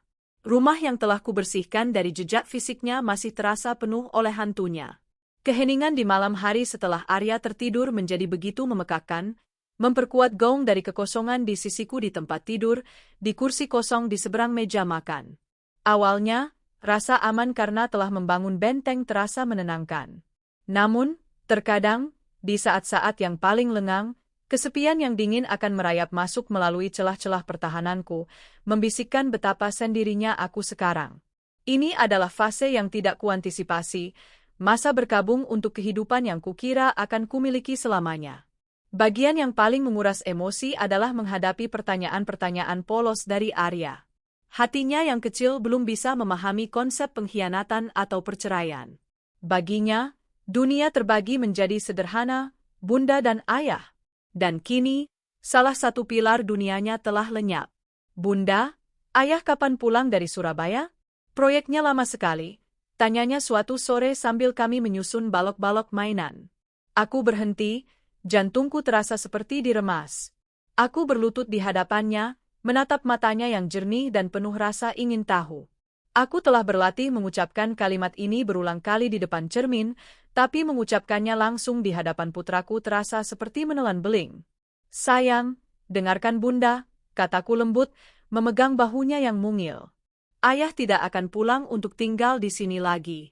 Terkadang, orang dewasa, bahkan yang saling menyayangi seperti bunda dan ayah dulu, menyadari bahwa mereka tidak bisa lagi tinggal di satu rumah yang sama. Ini bukan salah Arya, sama sekali bukan. Ayah dan bunda akan selalu menjadi orang tuamu dan akan selalu sangat menyayangimu. Hanya saja, mulai sekarang, ayah akan tinggal di rumahnya sendiri dan Arya akan tinggal di sini bersama bunda. Arya mengerjap, mencoba mencerna informasi yang rumit itu. Ayah punya rumah baru? Apa aku bisa main ke sana? Tentu saja, sayang. Nanti kita atur waktunya, ya? Jawabku, sebuah kebohongan putih kecil. Aku belum tahu bagaimana atau kapan aku akan membiarkan Bayu menemuinya lagi, tapi aku tidak ingin menanamkan kebencian di hati putraku. Dia berhak memiliki kenangan yang baik tentang ayahnya, setidaknya dari masa kecilnya. Gunjingan dari dunia luar juga menjadi tantangan tersendiri. Kabar perceraian kami menyebar dengan cepat di kalangan keluarga besar dan teman-teman. Telepon berdering tanpa henti. Sebagian besar bernada simpati, namun beberapa di antaranya justru membuatku semakin lelah. Ada yang memberikan nasihat-nasihat klise tentang bersabar demi anak. Ada yang mencoba mengorek detail-detail Juichi dari perceraian kami, menyamarkan rasa ingin tahu mereka dengan kepedulian palsu. Aku belajar dengan cepat untuk membangun tembok, memberikan jawaban yang sopan namun tegas, dan menjaga ceritaku hanya untuk diriku sendiri dan lingkaran terdekatku. Setelah melewati fase berkabung yang sunyi itu, aku sadar aku tidak bisa terus hidup seperti ini. Aku tidak bisa membiarkan diriku dan Arya hidup di dalam sebuah museum dari pernikahan yang gagal. Aku harus bergerak. Aku harus membangun kembali. Proyek pertamaku adalah rumah ini. Aku harus mengusir hantu Bayu selamanya, dan itu berarti mengubah ruang ini menjadi cerminan diriku sendiri, bukan lagi cerminan kami. Aku memulai sebuah renovasi kecil-kecilan. Aku mengajak Arya ke toko cat, membiarkannya memilih warna baru untuk kamarnya, biru samudra yang cerah. Akhir pekan kami diisi dengan kegiatan mengecat, diiringi tawa dan musik, mengubah sebuah tugas menjadi momen kebersamaan yang menyenangkan. Dinding ruang keluarga yang tadinya berwarna krem pilihan Bayu, kini kuganti dengan warna ivory yang lebih hangat dan terang. Aku menjual sofa kulit besar kami yang terasa terlalu maskulin, menggantinya dengan sofa kain yang empuk dan nyaman, lengkap dengan bantal-bantal berwarna cerah. Ruang kerja Bayu, yang selama berbulan-bulan tidak berani ku masuki, akhirnya kubuka. Aku mengeluarkan semua sisa-sisa barangnya, lalu mengubah ruangan itu menjadi sebuah perpustakaan mini sekaligus ruang bermain untuk Arya. Aku membeli rak buku baru yang tinggi, mengisinya dengan koleksi novelku, dan memasang karpet tebal yang empuk dengan meja kecil untuk Arya menggambar dan bermain. Setiap paku yang kutancapkan, setiap perabot baru yang kutata, terasa seperti sebuah deklarasi kemerdekaan. Aku merebut kembali setiap sentimeter dari rumah ini, menjadikannya milikku sepenuhnya. Seiring dengan ruang fisik, aku juga membangun kembali rutinitas kami. Aku ingin menciptakan kenangan-kenangan baru yang bahagia, yang bisa menimpa dan akhirnya menghapus kenangan-kenangan lama yang menyakitkan. Lahirlah tradisi-tradisi baru kami. Jumat malam pizza dan film, di mana kami akan membuat pizza bersama dari awal lalu menonton film kartun di sofa dengan selimut tebal. Sabtu pagi petualangan, di mana kami akan menjelajahi tempat-tempat baru di kota, entah itu museum, kebun binatang, atau sekadar taman kota yang belum pernah kami kunjungi. Minggu pagi membuat kue, di mana dapur kami akan dipenuhi aroma mentega dan coklat. Rutinitas-rutinitas kecil ini menjadi jangkar kami, memberikan struktur dan kebahagiaan di tengah lautan perubahan. Energi yang baru kutemukan ini juga meluap ke dalam kehidupan profesionalku. Di kantor, aku tidak lagi sekadar bekerja untuk memenuhi target.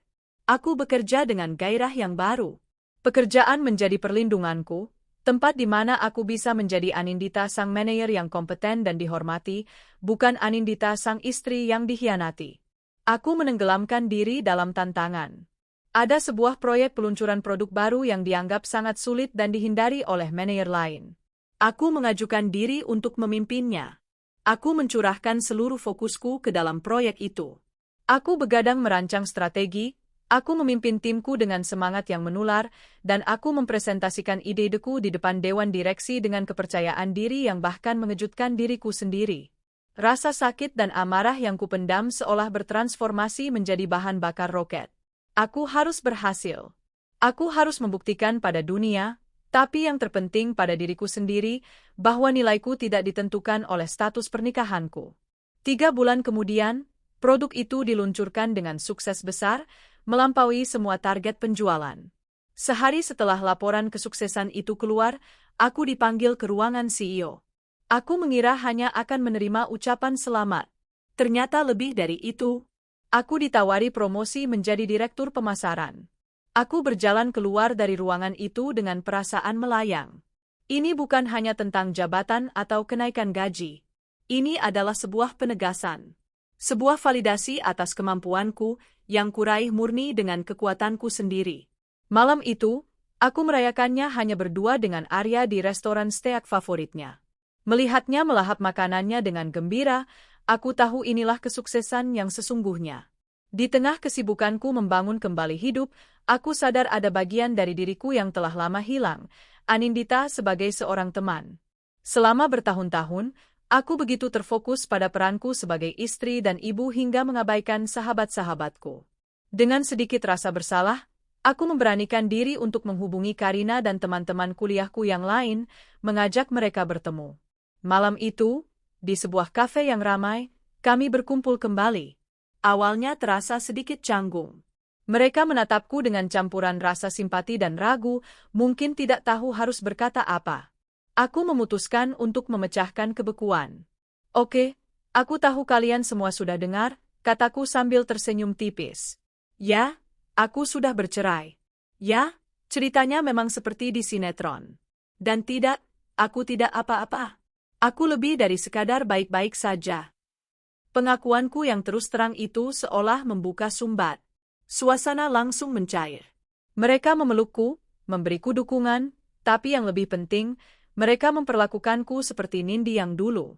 Kami tertawa terbahak-bahak mengenang kekonyolan masa kuliah, menggosipkan dosen-dosen lama, dan saling mengeluh tentang pekerjaan. Malam itu, aku tidak merasa seperti seorang ibu tunggal yang baru bercerai. Aku merasa seperti diriku sendiri lagi, utuh dan dicintai apa adanya. Karinalah yang kemudian memberiku sebuah hadiah tak terduga yang mengubah hidupku. Nindi, kamu harus ikut aku lari hari Minggu pagi, katanya. Ada komunitas lari kecil di taman kota. Seru, loh. Aku tertawa. Lari? Kar, aku bahkan kehabisan napas saat mengejar Arya di halaman. Justru itu, desaknya. Ini bukan soal kecepatan. Ini soal melepaskan semua racun di badan dan pikiranmu. Coba saja sekali. Karena terus didesak, aku akhirnya setuju. Minggu pagi itu, dengan pakaian olahraga seadanya, aku datang ke taman kota. Aku merasa sangat canggung di antara para pelari lain yang tampak begitu bugar. Putaran pertama adalah neraka. Dadaku terasa seperti terbakar, kakiku berat seperti timah, dan setiap tarikan napas terasa menyakitkan. Pikiranku berteriak, menyerah saja. Ini konyol. Tapi saat aku hendak berhenti, aku melihat seorang ibu yang usianya jauh di atasku berlari melewatiku dengan senyum di wajahnya. Sesuatu dalam diriku tersengat. Jika dia bisa, mengapa aku tidak? Aku mengabaikan rasa sakit dan terus memaksakan kakiku untuk melangkah. Aku berlari melewati rasa sakit, melewati keraguan, melewati bisikan-bisikan negatif di kepalaku. Dan kemudian, sesuatu yang ajaib terjadi. Setelah melewati dinding penderitaan itu, aku merasakan sebuah gelombang energi. Pikiranku yang tadinya penuh sesak oleh kekhawatiran dan kenangan buruk, tiba-tiba menjadi kosong dan jernih. Yang ada hanyalah suara derap langkahku di aspal dan irama napasku. Saat aku akhirnya menyelesaikan rute 3 kilometer pertamaku, tubuhku basah kuyup oleh keringat dan gemetar karena lelah, tapi aku merasakan sebuah kelegaan yang luar biasa. Lari menjadi terapiku. Lari menjadi ritualku. Setiap akhir pekan, aku akan menaklukkan aspal, meninggalkan semua beban pikiranku di belakang bersama setiap langkah yang kuambil. Lari mengajariku tentang daya tahan. Mengajariku bahwa rasa sakit itu hanya sementara, tetapi kekuatan yang kau dapat setelah melewatinya akan bertahan selamanya. Lari adalah metafora dari hidupku. Hari ketika surat keputusan cerai dari pengadilan akhirnya tiba di tanganku, aku tidak merasakan apa-apa. Tidak ada kesedihan, tidak ada juga euforia kemenangan. Itu hanyalah selembar kertas. Sebuah formalitas hukum yang mengesahkan apa yang sudah lama terjadi di hatiku. Aku membacanya, melipatnya dengan rapi, dan memasukkannya ke dalam map berisi dokumen-dokumen penting. Bab itu telah resmi ditutup. Sore harinya, setelah berlari lebih jauh dari biasanya, aku duduk di kursi teras yang baru kubeli, menyeruput teh lemon hangat. Aku memandangi Arya yang sedang mencoba mengajari anjing tetangga untuk duduk. Rumah di belakangku terasa hangat dan damai, sebuah benteng perlindungan yang kubangun kembali dengan tanganku sendiri. Dindingnya kini dipenuhi lukisan-lukisan cat air karya Arya.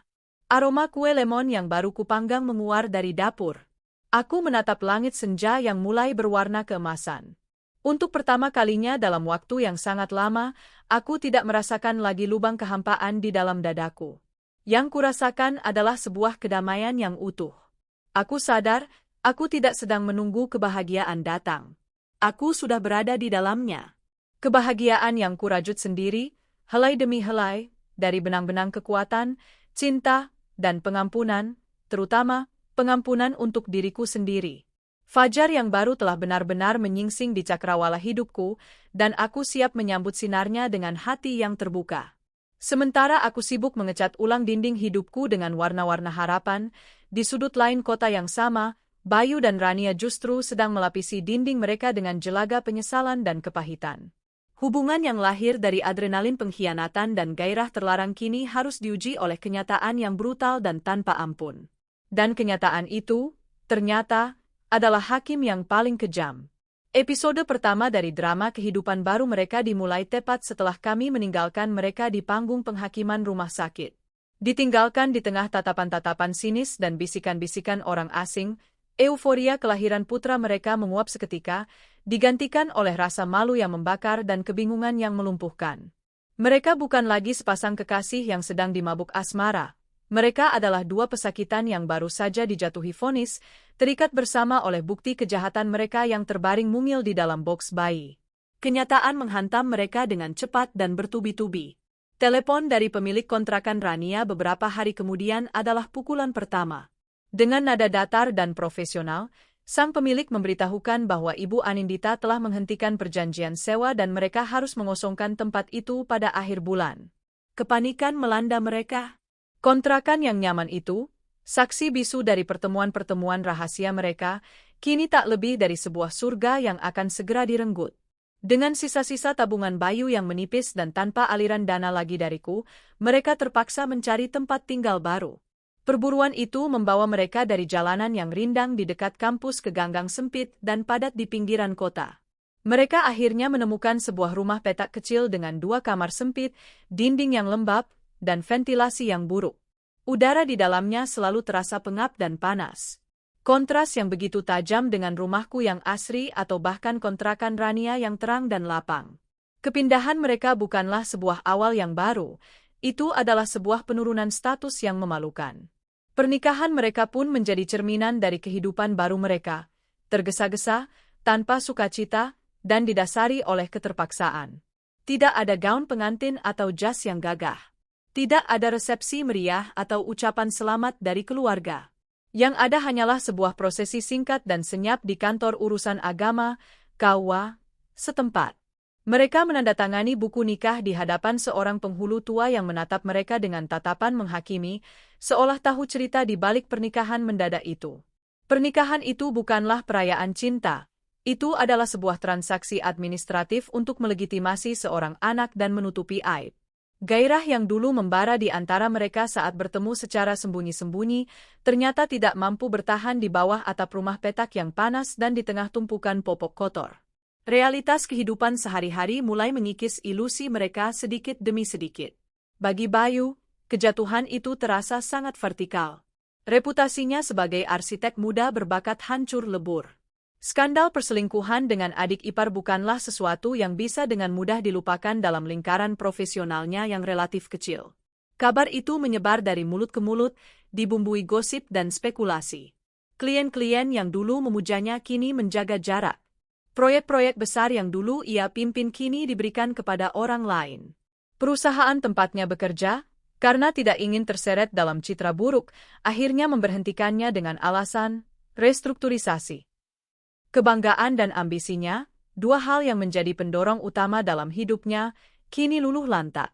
Dari seorang arsitek yang dihormati, ia menjadi seorang pengangguran yang putus asa, terpaksa mengambil pekerjaan-pekerjaan kecil dan remeh yang jauh di bawah standarnya, mendesain renovasi dapur, membuat gambar untuk pagar rumah, hanya untuk bisa membeli susu dan popok. Setiap kali ia membuka laptopnya untuk menggambar, yang ia lihat bukanlah garis-garis bangunan yang megah, melainkan garis-garis kehidupannya sendiri yang telah merosot tajam. Bagi Rania, kenyataan terasa seperti penjara. Mimpi-mimpinya untuk menjadi seorang sarjana, memiliki karir cemerlang, dan membanggakan orang tuanya, kini terkubur di bawah tumpukan cucian bayi dan piring kotor. Universitas telah mengiriminya surat peringatan karena absen terlalu lama, dan ia akhirnya harus menerima kenyataan bahwa ia telah resmi dikeluarkan. Ia kini adalah seorang ibu rumah tangga di usia yang sangat muda, tanpa ijazah, tanpa pengalaman kerja, dan tanpa masa depan yang jelas. Hari-harinya adalah sebuah siklus yang monoton dan melelahkan. Bangun tengah malam karena tangisan Danu, putranya. Mengganti popok, membuat susu, meninang, mencoba menidurkannya kembali. Siang hari dihabiskan dengan mencuci pakaian dengan tangan, memasak dengan bahan-bahan seadanya, dan membersihkan rumah petak yang sempit itu. Ia terisolasi. Teman-teman kuliahnya menjauhinya setelah mengetahui skandal itu.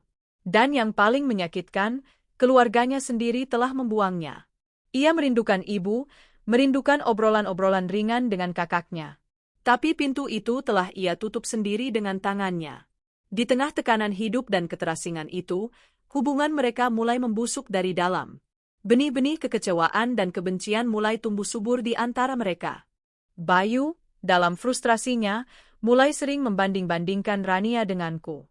Perbandingan itu terkadang tidak ia ucapkan, namun terlihat jelas dari tatapan matanya yang lelah dan helaan napasnya yang berat.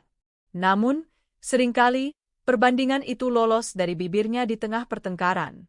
Kalau saja kamu bisa lebih hemat seperti Nindi, mungkin uang kita tidak akan habis secepat ini, bentaknya suatu malam saat Rania mengeluh uang belanja sudah habis padahal baru pertengahan bulan.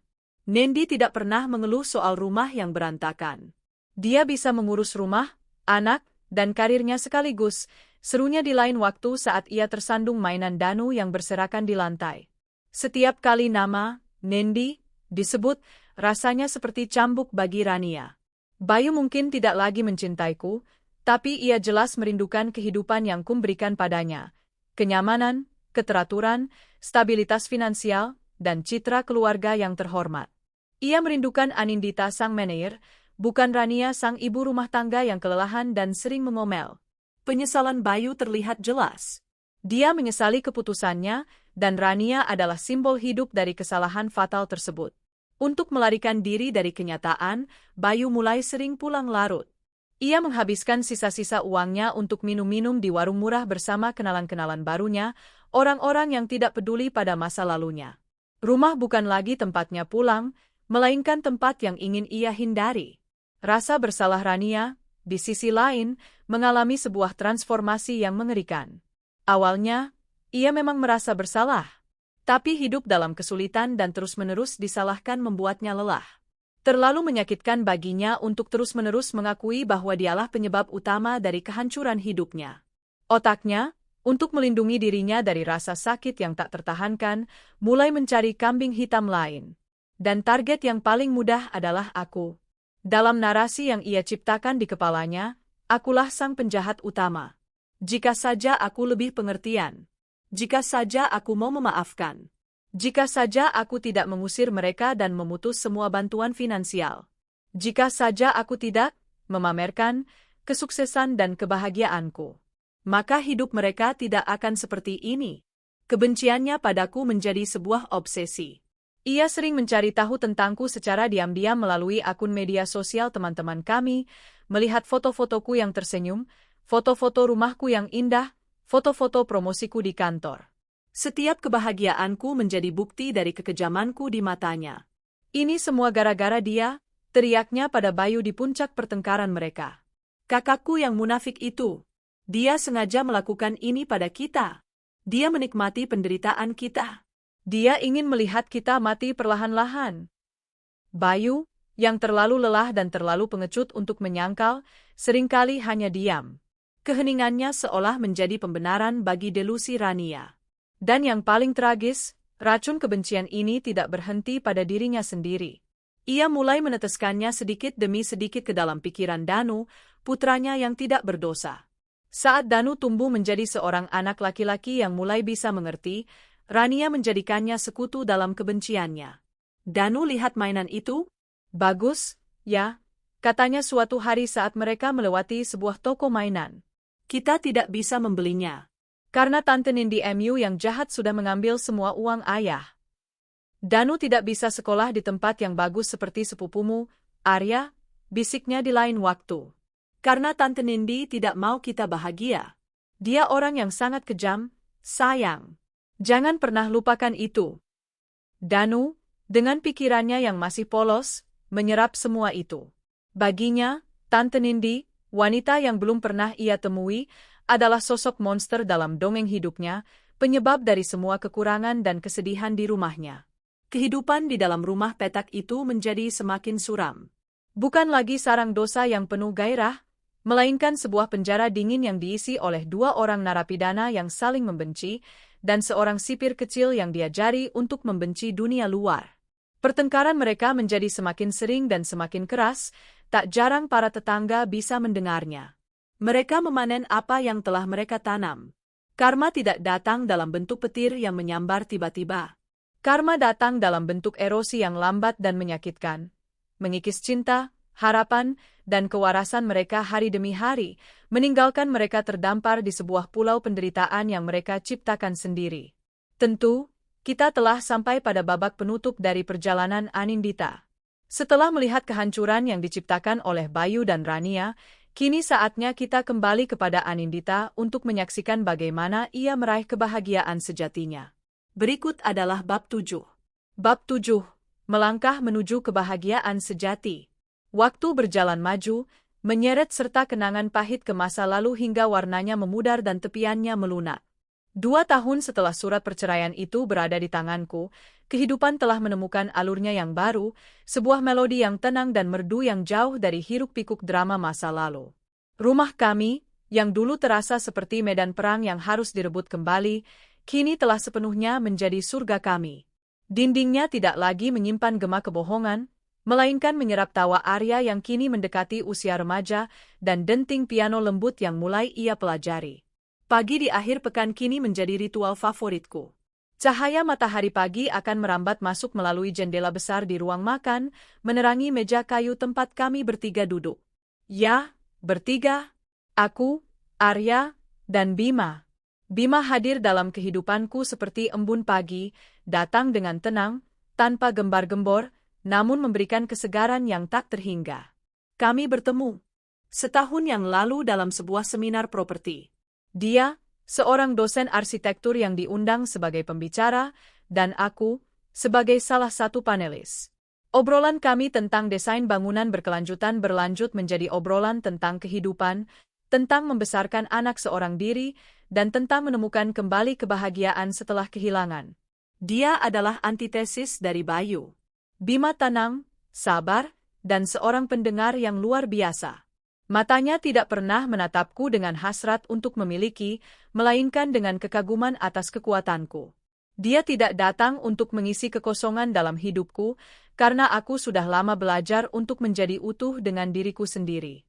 Dia datang sebagai seorang sahabat, seorang partner, yang berjalan di sisiku, bukan di depanku.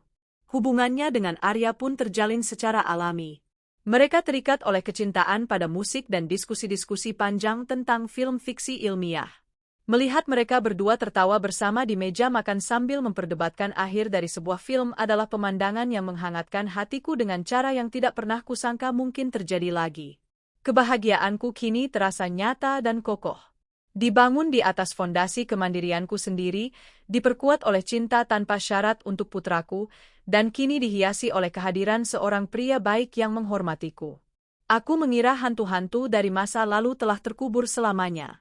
Namun, terkadang, hantu tidak perlu diundang untuk datang mengetuk pintu. Itu terjadi di suatu Sabtu sore yang cerah. Aku sedang di taman belakang, memangkas mawar-mawarku yang sedang mekar, sementara Arya dan Bima sedang mencoba merakit sebuah drone di teras. Tiba-tiba, bel rumah berbunyi. Aku meletakkan gunting tanamanku dan berjalan ke depan, mengira itu adalah kurir paket. Saat aku membuka pintu, aku terpaku. Di hadapanku berdiri seorang wanita tua yang kurus, dengan wajah yang syarat akan penderitaan. Kerudungnya sederhana, dan pakaiannya tampak kusam. Aku butuh beberapa detik untuk menembus lapisan waktu dan kesedihan di wajahnya, sebelum akhirnya aku mengenalinya. Dia adalah ibunya Bayu, mantan ibu mertuaku. Penampilannya sangat jauh berbeda dari wanita gagah dan bangga yang kukenal dulu. Wanita yang di hari pernikahanku memakaikan kalung emas di leherku sambil memujiku sebagai menantu idaman. Kini yang berdiri di hadapanku adalah seorang wanita yang telah dikalahkan oleh kehidupan. Nindi, sapanya dengan suara serak dan gemetar. Aku terdiam, campuran emosi yang rumit bergejolak di dalam dadaku. Syok, sisa-sisa amarah, dan sedikit rasa kasihan yang tak kuinginkan. Sebagian dari diriku ingin menutup pintu begitu saja. Tapi melihat tatapan matanya yang putus asa, aku tidak sanggup. Silakan masuk, Bu, kataku akhirnya, suaraku terdengar lebih tenang dari yang kurasakan. Aku mendudukkannya di ruang tamu, di sofa yang tidak pernah ia lihat sebelumnya. Aku membuatkannya teh hangat, memberinya waktu untuk menenangkan diri. Bima, yang menyadari ada sesuatu yang serius, dengan bijak mengajak Arya masuk ke dalam kamar untuk melanjutkan proyek mereka, memberiku ruang privasi. Wanita tua itu menceritakan semuanya dengan air mata yang berlinang. Ceritanya adalah versi yang lebih detail dan lebih menyedihkan dari apa yang bisa kubayangkan. Setelah diusir dari kontrakan, kehidupan Bayu dan Rania di Jakarta menjadi mimpi buruk. Bayu tidak bisa mendapatkan pekerjaan yang layak, dan egonya yang hancur membuatnya menjadi pemarah dan pemabuk. Rania, yang terkurung dalam kemiskinan dan penyesalan, menjadi depresi. Pertengkaran hebat adalah musik latar harian di rumah mereka. Akhirnya, mereka menyerah. Mereka pulang ke desa halaman Bayu, dengan harapan bisa memulai hidup baru sebagai petani. Tapi kenyataan di desa jauh lebih kejam. Bayu, yang tubuhnya tidak terbiasa kerja kasar, sering sakit-sakitan. Sawah kecil peninggalan orang tuanya tidak menghasilkan cukup untuk hidup. Dan yang lebih parah, kondisi kejiwaan Rania semakin memburuk. Dia sudah tidak seperti dulu lagi, Nindi, isak wanita itu. Dia sering bicara sendiri, marah-marah tanpa sebab. Dia menyalahkan semua orang atas nasibnya. Dia menyalahkan Bayu, menyalahkan kami, dan paling sering dia menyalahkanmu. Dia membencimu dengan sepenuh hatinya. Aku mendengarkan tanpa menyela, wajahku tanpa ekspresi. Bayu sudah hancur, Nindi. Laki-laki itu sudah tidak punya lagi semangat hidup. Setiap hari isinya hanya melamun dan menyesal. Lanjutnya. Tapi, ibu datang ke sini bukan untuk mereka. Ia menatapku dengan tatapan memohon yang paling menyedihkan yang pernah kulihat. Ibu datang untuk cucu ibu, Danu. Anak itu, ya Allah, enduk dia tidak terurus. Sering sakit-sakitan, badannya kurus. Rania kadang lupa memberinya makan karena tenggelam dalam dunianya sendiri. Sekolahnya sering bolos. Ibu dan bapak sudah tua, tidak punya apa-apa untuk membantu mereka. Sawah mereka terancam disita bank. Ia meraih tanganku, tangannya terasa dingin dan kasar. Ibu tahu ibu tidak punya muka untuk meminta ini padamu. Ibu tahu betapa sakitnya hatimu karena perbuatan anak ibu. Tapi ibu mohon, Nindi. Tolonglah cucu ibu. Anak itu tidak berdosa. Dia berhak mendapatkan kesempatan. Sedikit saja, enduk. Untuk biaya sekolahnya, untuk makannya. Aku menarik tanganku perlahan. Aku bersandar di sofa, memejamkan mata sejenak. Aku tidak merasakan amarah lagi. Yang kurasakan adalah kesedihan yang mendalam atas sebuah tragedi yang terus memakan korban. Aku kasihan pada anak itu. Aku juga kasihan pada wanita tua di hadapanku yang harus menanggung aib dan penderitaan ini di usia senjanya. Tapi aku juga harus melindungi duniaku. Duniaku yang telah kubangun kembali dengan susah payah. Melibatkan diri kembali dalam drama mereka adalah sebuah risiko. Ini seperti membuka pintu untuk racun masuk kembali ke dalam rumahku yang sudah bersih. Beri saya waktu untuk berpikir, Bu, kataku akhirnya. Ibu bisa menginap di penginapan dekat sini malam ini. Besok pagi, saya akan berikan jawaban saya. Malam itu, aku menceritakan semuanya pada Bima. Ia mendengarkan dengan sabar, lalu memelukku. Ini keputusanmu, sayang. Sepenuhnya keputusanmu. Apapun yang membuat hatimu damai, aku akan mendukungnya. Tapi ingat, tugas utamamu adalah melindungi dirimu dan Arya. Jangan biarkan kebaikan hatimu dimanfaatkan dan membuatmu terluka lagi. Kata-katanya memberiku kekuatan. Aku juga menelepon ibuku di kampung. Beliau terdiam lama di telepon, hatinya pasti terbelah antara keadilan untukku dan rasa iba pada nasib keponakannya. Lakukan apa yang menurut hatimu benar, Enduk, kata ibu akhirnya. Apapun itu, ibu bangga padamu. Malam itu aku tidak banyak tidur. Aku menimbang segalanya. Aku tidak akan pernah memaafkan Rania atau Bayu. Tapi membiarkan seorang anak menderita karena dosa orang tuanya juga terasa salah. Aku harus menemukan cara untuk membantu si anak tanpa harus berhubungan lagi dengan kedua orang tuanya. Keesokan paginya, aku telah membuat keputusan. Aku tidak menemui mantan ibu mertuaku di penginapan. Aku mentransfer sejumlah uang ke rekeningnya untuk biaya pulang, beserta sebuah pesan singkat, saya akan urus. Tolong jangan hubungi saya lagi. Kemudian, aku tidak pergi ke desa mereka. Aku pergi ke kantorku, lalu menelepon pengacaraku, Ibu Retno. Aku menjelaskan situasinya dan mengutarakan rencanaku. Sebuah rencana yang dingin, efisien, dan final. Sore harinya, aku pergi ke bank. Bukan untuk mentransfer uang ke Bayu atau Rania. Aku membuka sebuah rekening dana perwalian atas nama Danu. Aku menyetorkan sejumlah dana yang cukup besar sebagai dana awal. Kemudian, melalui pengacaraku, sebuah perjanjian hukum dibuat. Aku akan menyetorkan sejumlah uang setiap bulan ke rekening itu. Dana tersebut dikelola oleh sebuah wali yang ditunjuk. Aku meminta bapakku sendiri untuk melakukannya, memberinya peran dan martabat dalam situasi ini. Uang itu hanya bisa dicairkan untuk dua tujuan. Biaya pendidikan resmi Danu hingga ia lulus sarjana, dan biaya kesehatan darurat yang bisa dibuktikan dengan surat dokter. Setiap pengeluaran harus disetujui oleh bapak dan dilaporkan kembali ke pihak pengacaraku. Bayu dan Rania tidak memiliki akses sepeser pun ke dana tersebut. Ini adalah sebuah solusi, bukan sebuah bantuan. Ini adalah sebuah tali penyelamat yang kulemparkan kepada seorang anak yang tenggelam, sambil memastikan kedua orang tuanya yang telah mencoba menenggelamkanku tidak bisa ikut meraih tali itu. Aku meminta bapak untuk menyampaikan keputusan ini kepada keluarga Bayu.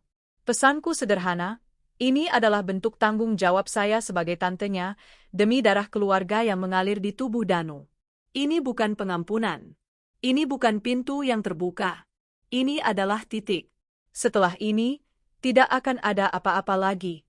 Anggap saja saya sudah tidak ada, dan saya pun akan menganggap kalian demikian. Setelah semuanya selesai, rekening dibuat, perjanjian ditandatangani, pesan disampaikan, aku merasakan sebuah kelegaan yang luar biasa. Beban terakhir yang tanpa sadar masih membebani pundakku, telah terangkat.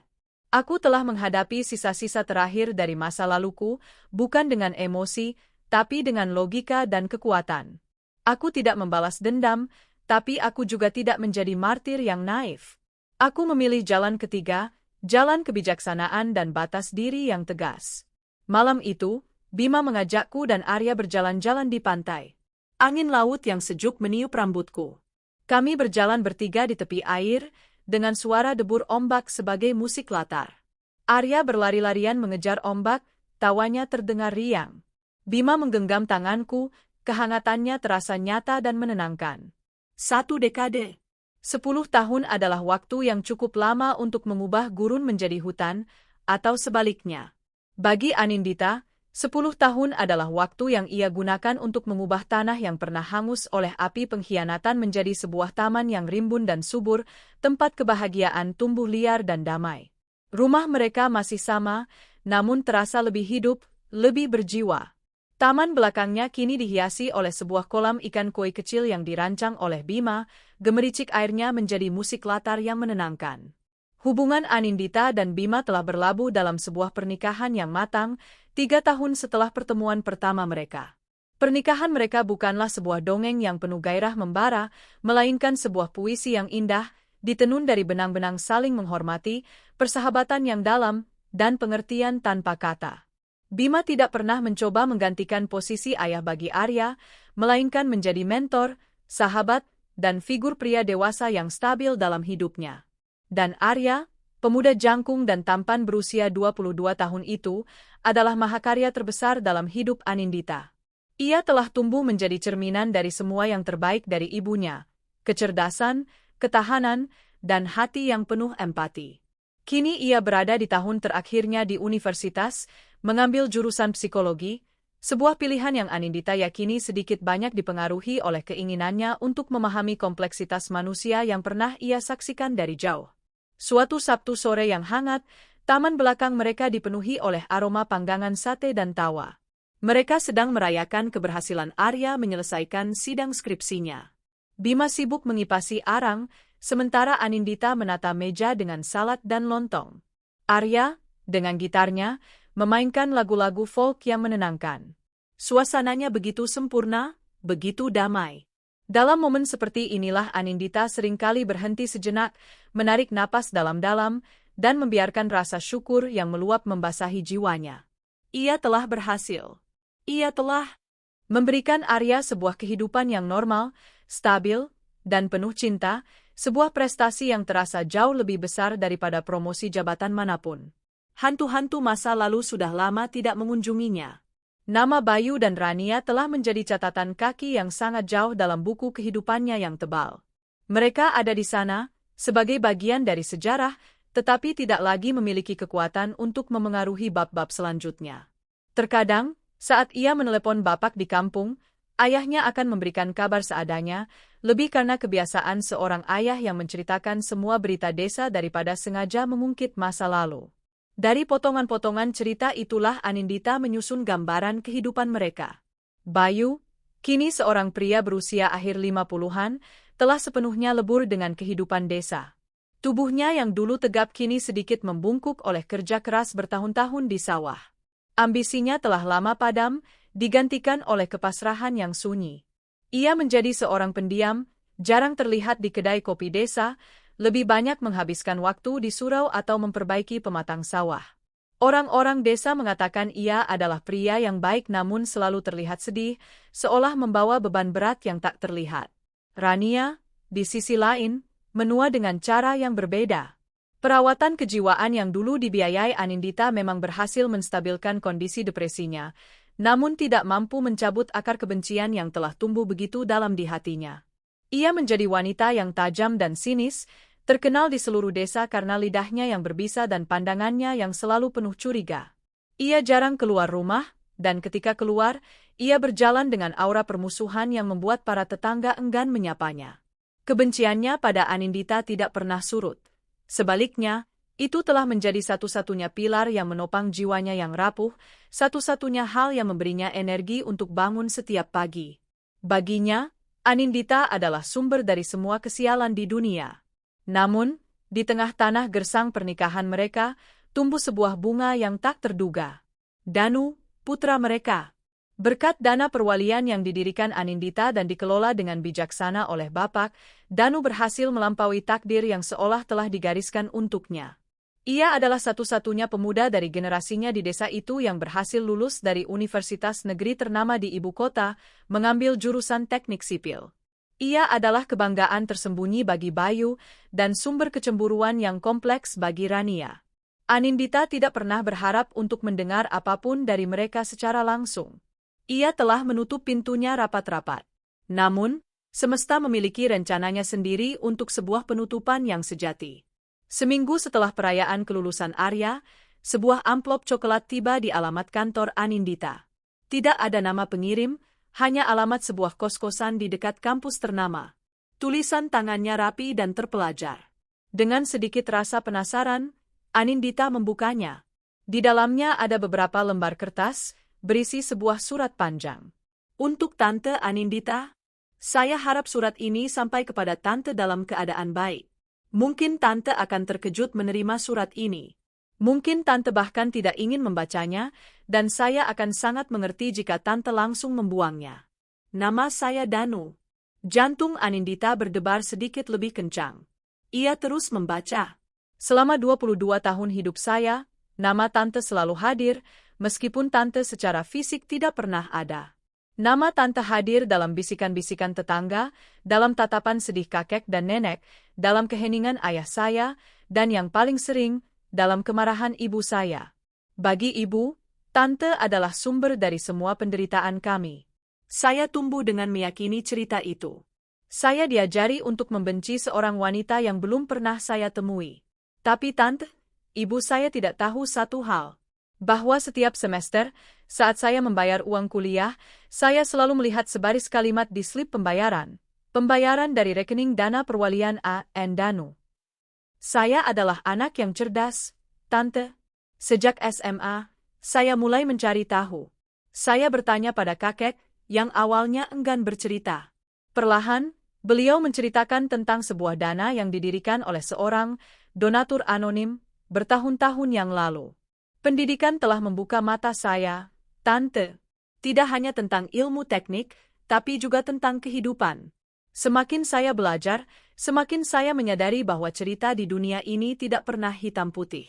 Narasi yang diberikan ibu kepada saya mulai terasa tidak masuk akal. Bagaimana mungkin seorang wanita jahat secara diam-diam membiayai pendidikan keponakan yang seharusnya ia benci?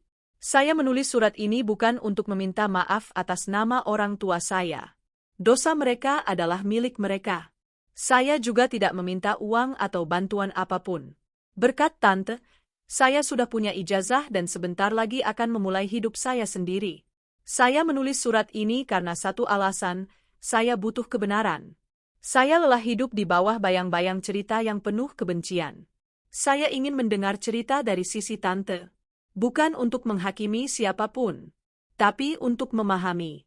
Untuk mengetahui dari mana saya berasal, agar saya bisa menentukan kemana saya akan pergi. Saya hanya meminta 1 jam dari waktu Tante yang berharga. Setelah itu, saya berjanji tidak akan pernah mengganggu kehidupan Tante lagi. Saya hanya ingin memulai hidup saya dengan kanvas yang bersih, bebas dari noda kebencian warisan. Dengan hormat, Danu. Anindita meletakkan surat itu. Tangannya sedikit gemetar. Surat itu adalah sebuah gema dari masa lalu yang paling dalam, namun nadanya begitu berbeda. Bukan nada putus asa atau tuntutan, melainkan nada ketulusan dan pencarian jati diri. Permintaan Danu terasa begitu berat. Membuka kembali luka lama itu, menceritakan kembali pengkhianatan itu, terasa seperti mengorek kembali kuburan yang sudah lama tertutup rapat. Malam itu, ia menunjukkan surat itu pada Bima dan Arya. Bima, seperti biasa, menyerahkan keputusan sepenuhnya padanya. Hati nuranimu yang paling tahu jawabannya, sayang, katanya. Yang mengejutkan adalah reaksi Arya. Setelah membaca surat itu dengan saksama, ia menatap ibunya. Bunda harus menemuinya. Kenapa menurutmu begitu? Tanya Anindita. Karena dia sepupuku, jawab Arya mantap. Dan karena dia tidak bersalah dalam semua ini. Dia berhak tahu yang sebenarnya, bukan versi cerita yang penuh racun dari ibunya. Dia sudah berusaha keras untuk keluar dari situasinya, Bunda. Jangan biarkan dia memulai hidupnya dengan membawa kebohongan. Dia hanya meminta kebenaran. Dan Bunda adalah satu-satunya orang yang bisa memberikannya.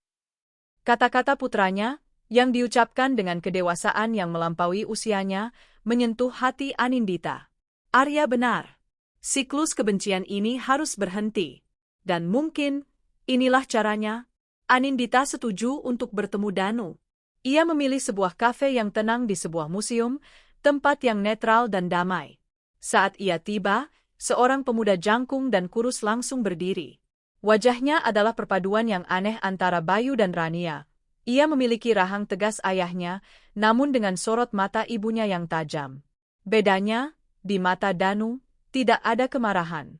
Yang ada adalah kecerdasan, rasa ingin tahu, dan sedikit kesedihan yang terpendam.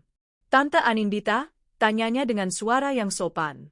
"Danu," jawab Anindita sambil tersenyum tipis.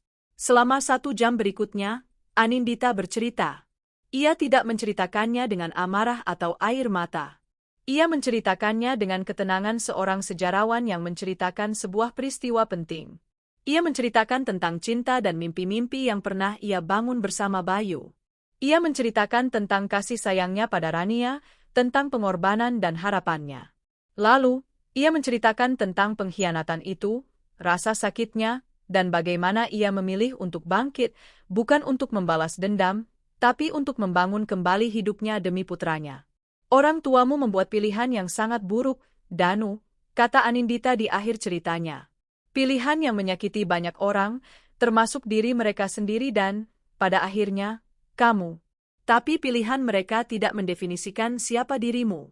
Yang mendefinisikan dirimu adalah pilihan yang kamu buat mulai hari ini." Danu mendengarkan tanpa menyela. Saat Anindita selesai, pemuda itu menunduk. Bahunya bergetar. Air mata jatuh ke cangkir kopinya yang sudah dingin. Saya minta maaf," bisiknya. "Saya minta maaf atas semua rasa sakit yang mereka sebabkan pada tante." "Itu bukan dosamu untuk meminta maaf, Danu," kata Anindita lembut. "Hiduplah dengan baik. Jadilah pria yang baik. Itu sudah lebih dari cukup." Saat mereka berpisah di depan kafe, Danu menatapnya dengan mata yang kini terlihat lebih ringan, lebih bebas. "Terima kasih, Tante," katanya tulus. "Terima kasih telah memberiku kebenaran." Malam harinya, saat ia duduk di teras bersama Bima, ponselnya bergetar. Sebuah pesan singkat dari nomor yang tidak dikenal. Dari Danu. "Saya baru saja menelepon ayah. Saya menceritakan pertemuan kita. Untuk pertama kalinya, saya mendengar ayah menangis. Lalu saya menelepon ibu. Beliau marah besar dan memaki saya. Tapi untuk pertama kalinya, saya tidak merasa takut atau marah padanya. Saya hanya merasa kasihan. Terima kasih, Tante. Sekarang saya benar-benar bisa memulai cerita saya sendiri." Anindita tersenyum, senyum yang tulus dan damai. Ia menunjukkan pesan itu pada Bima.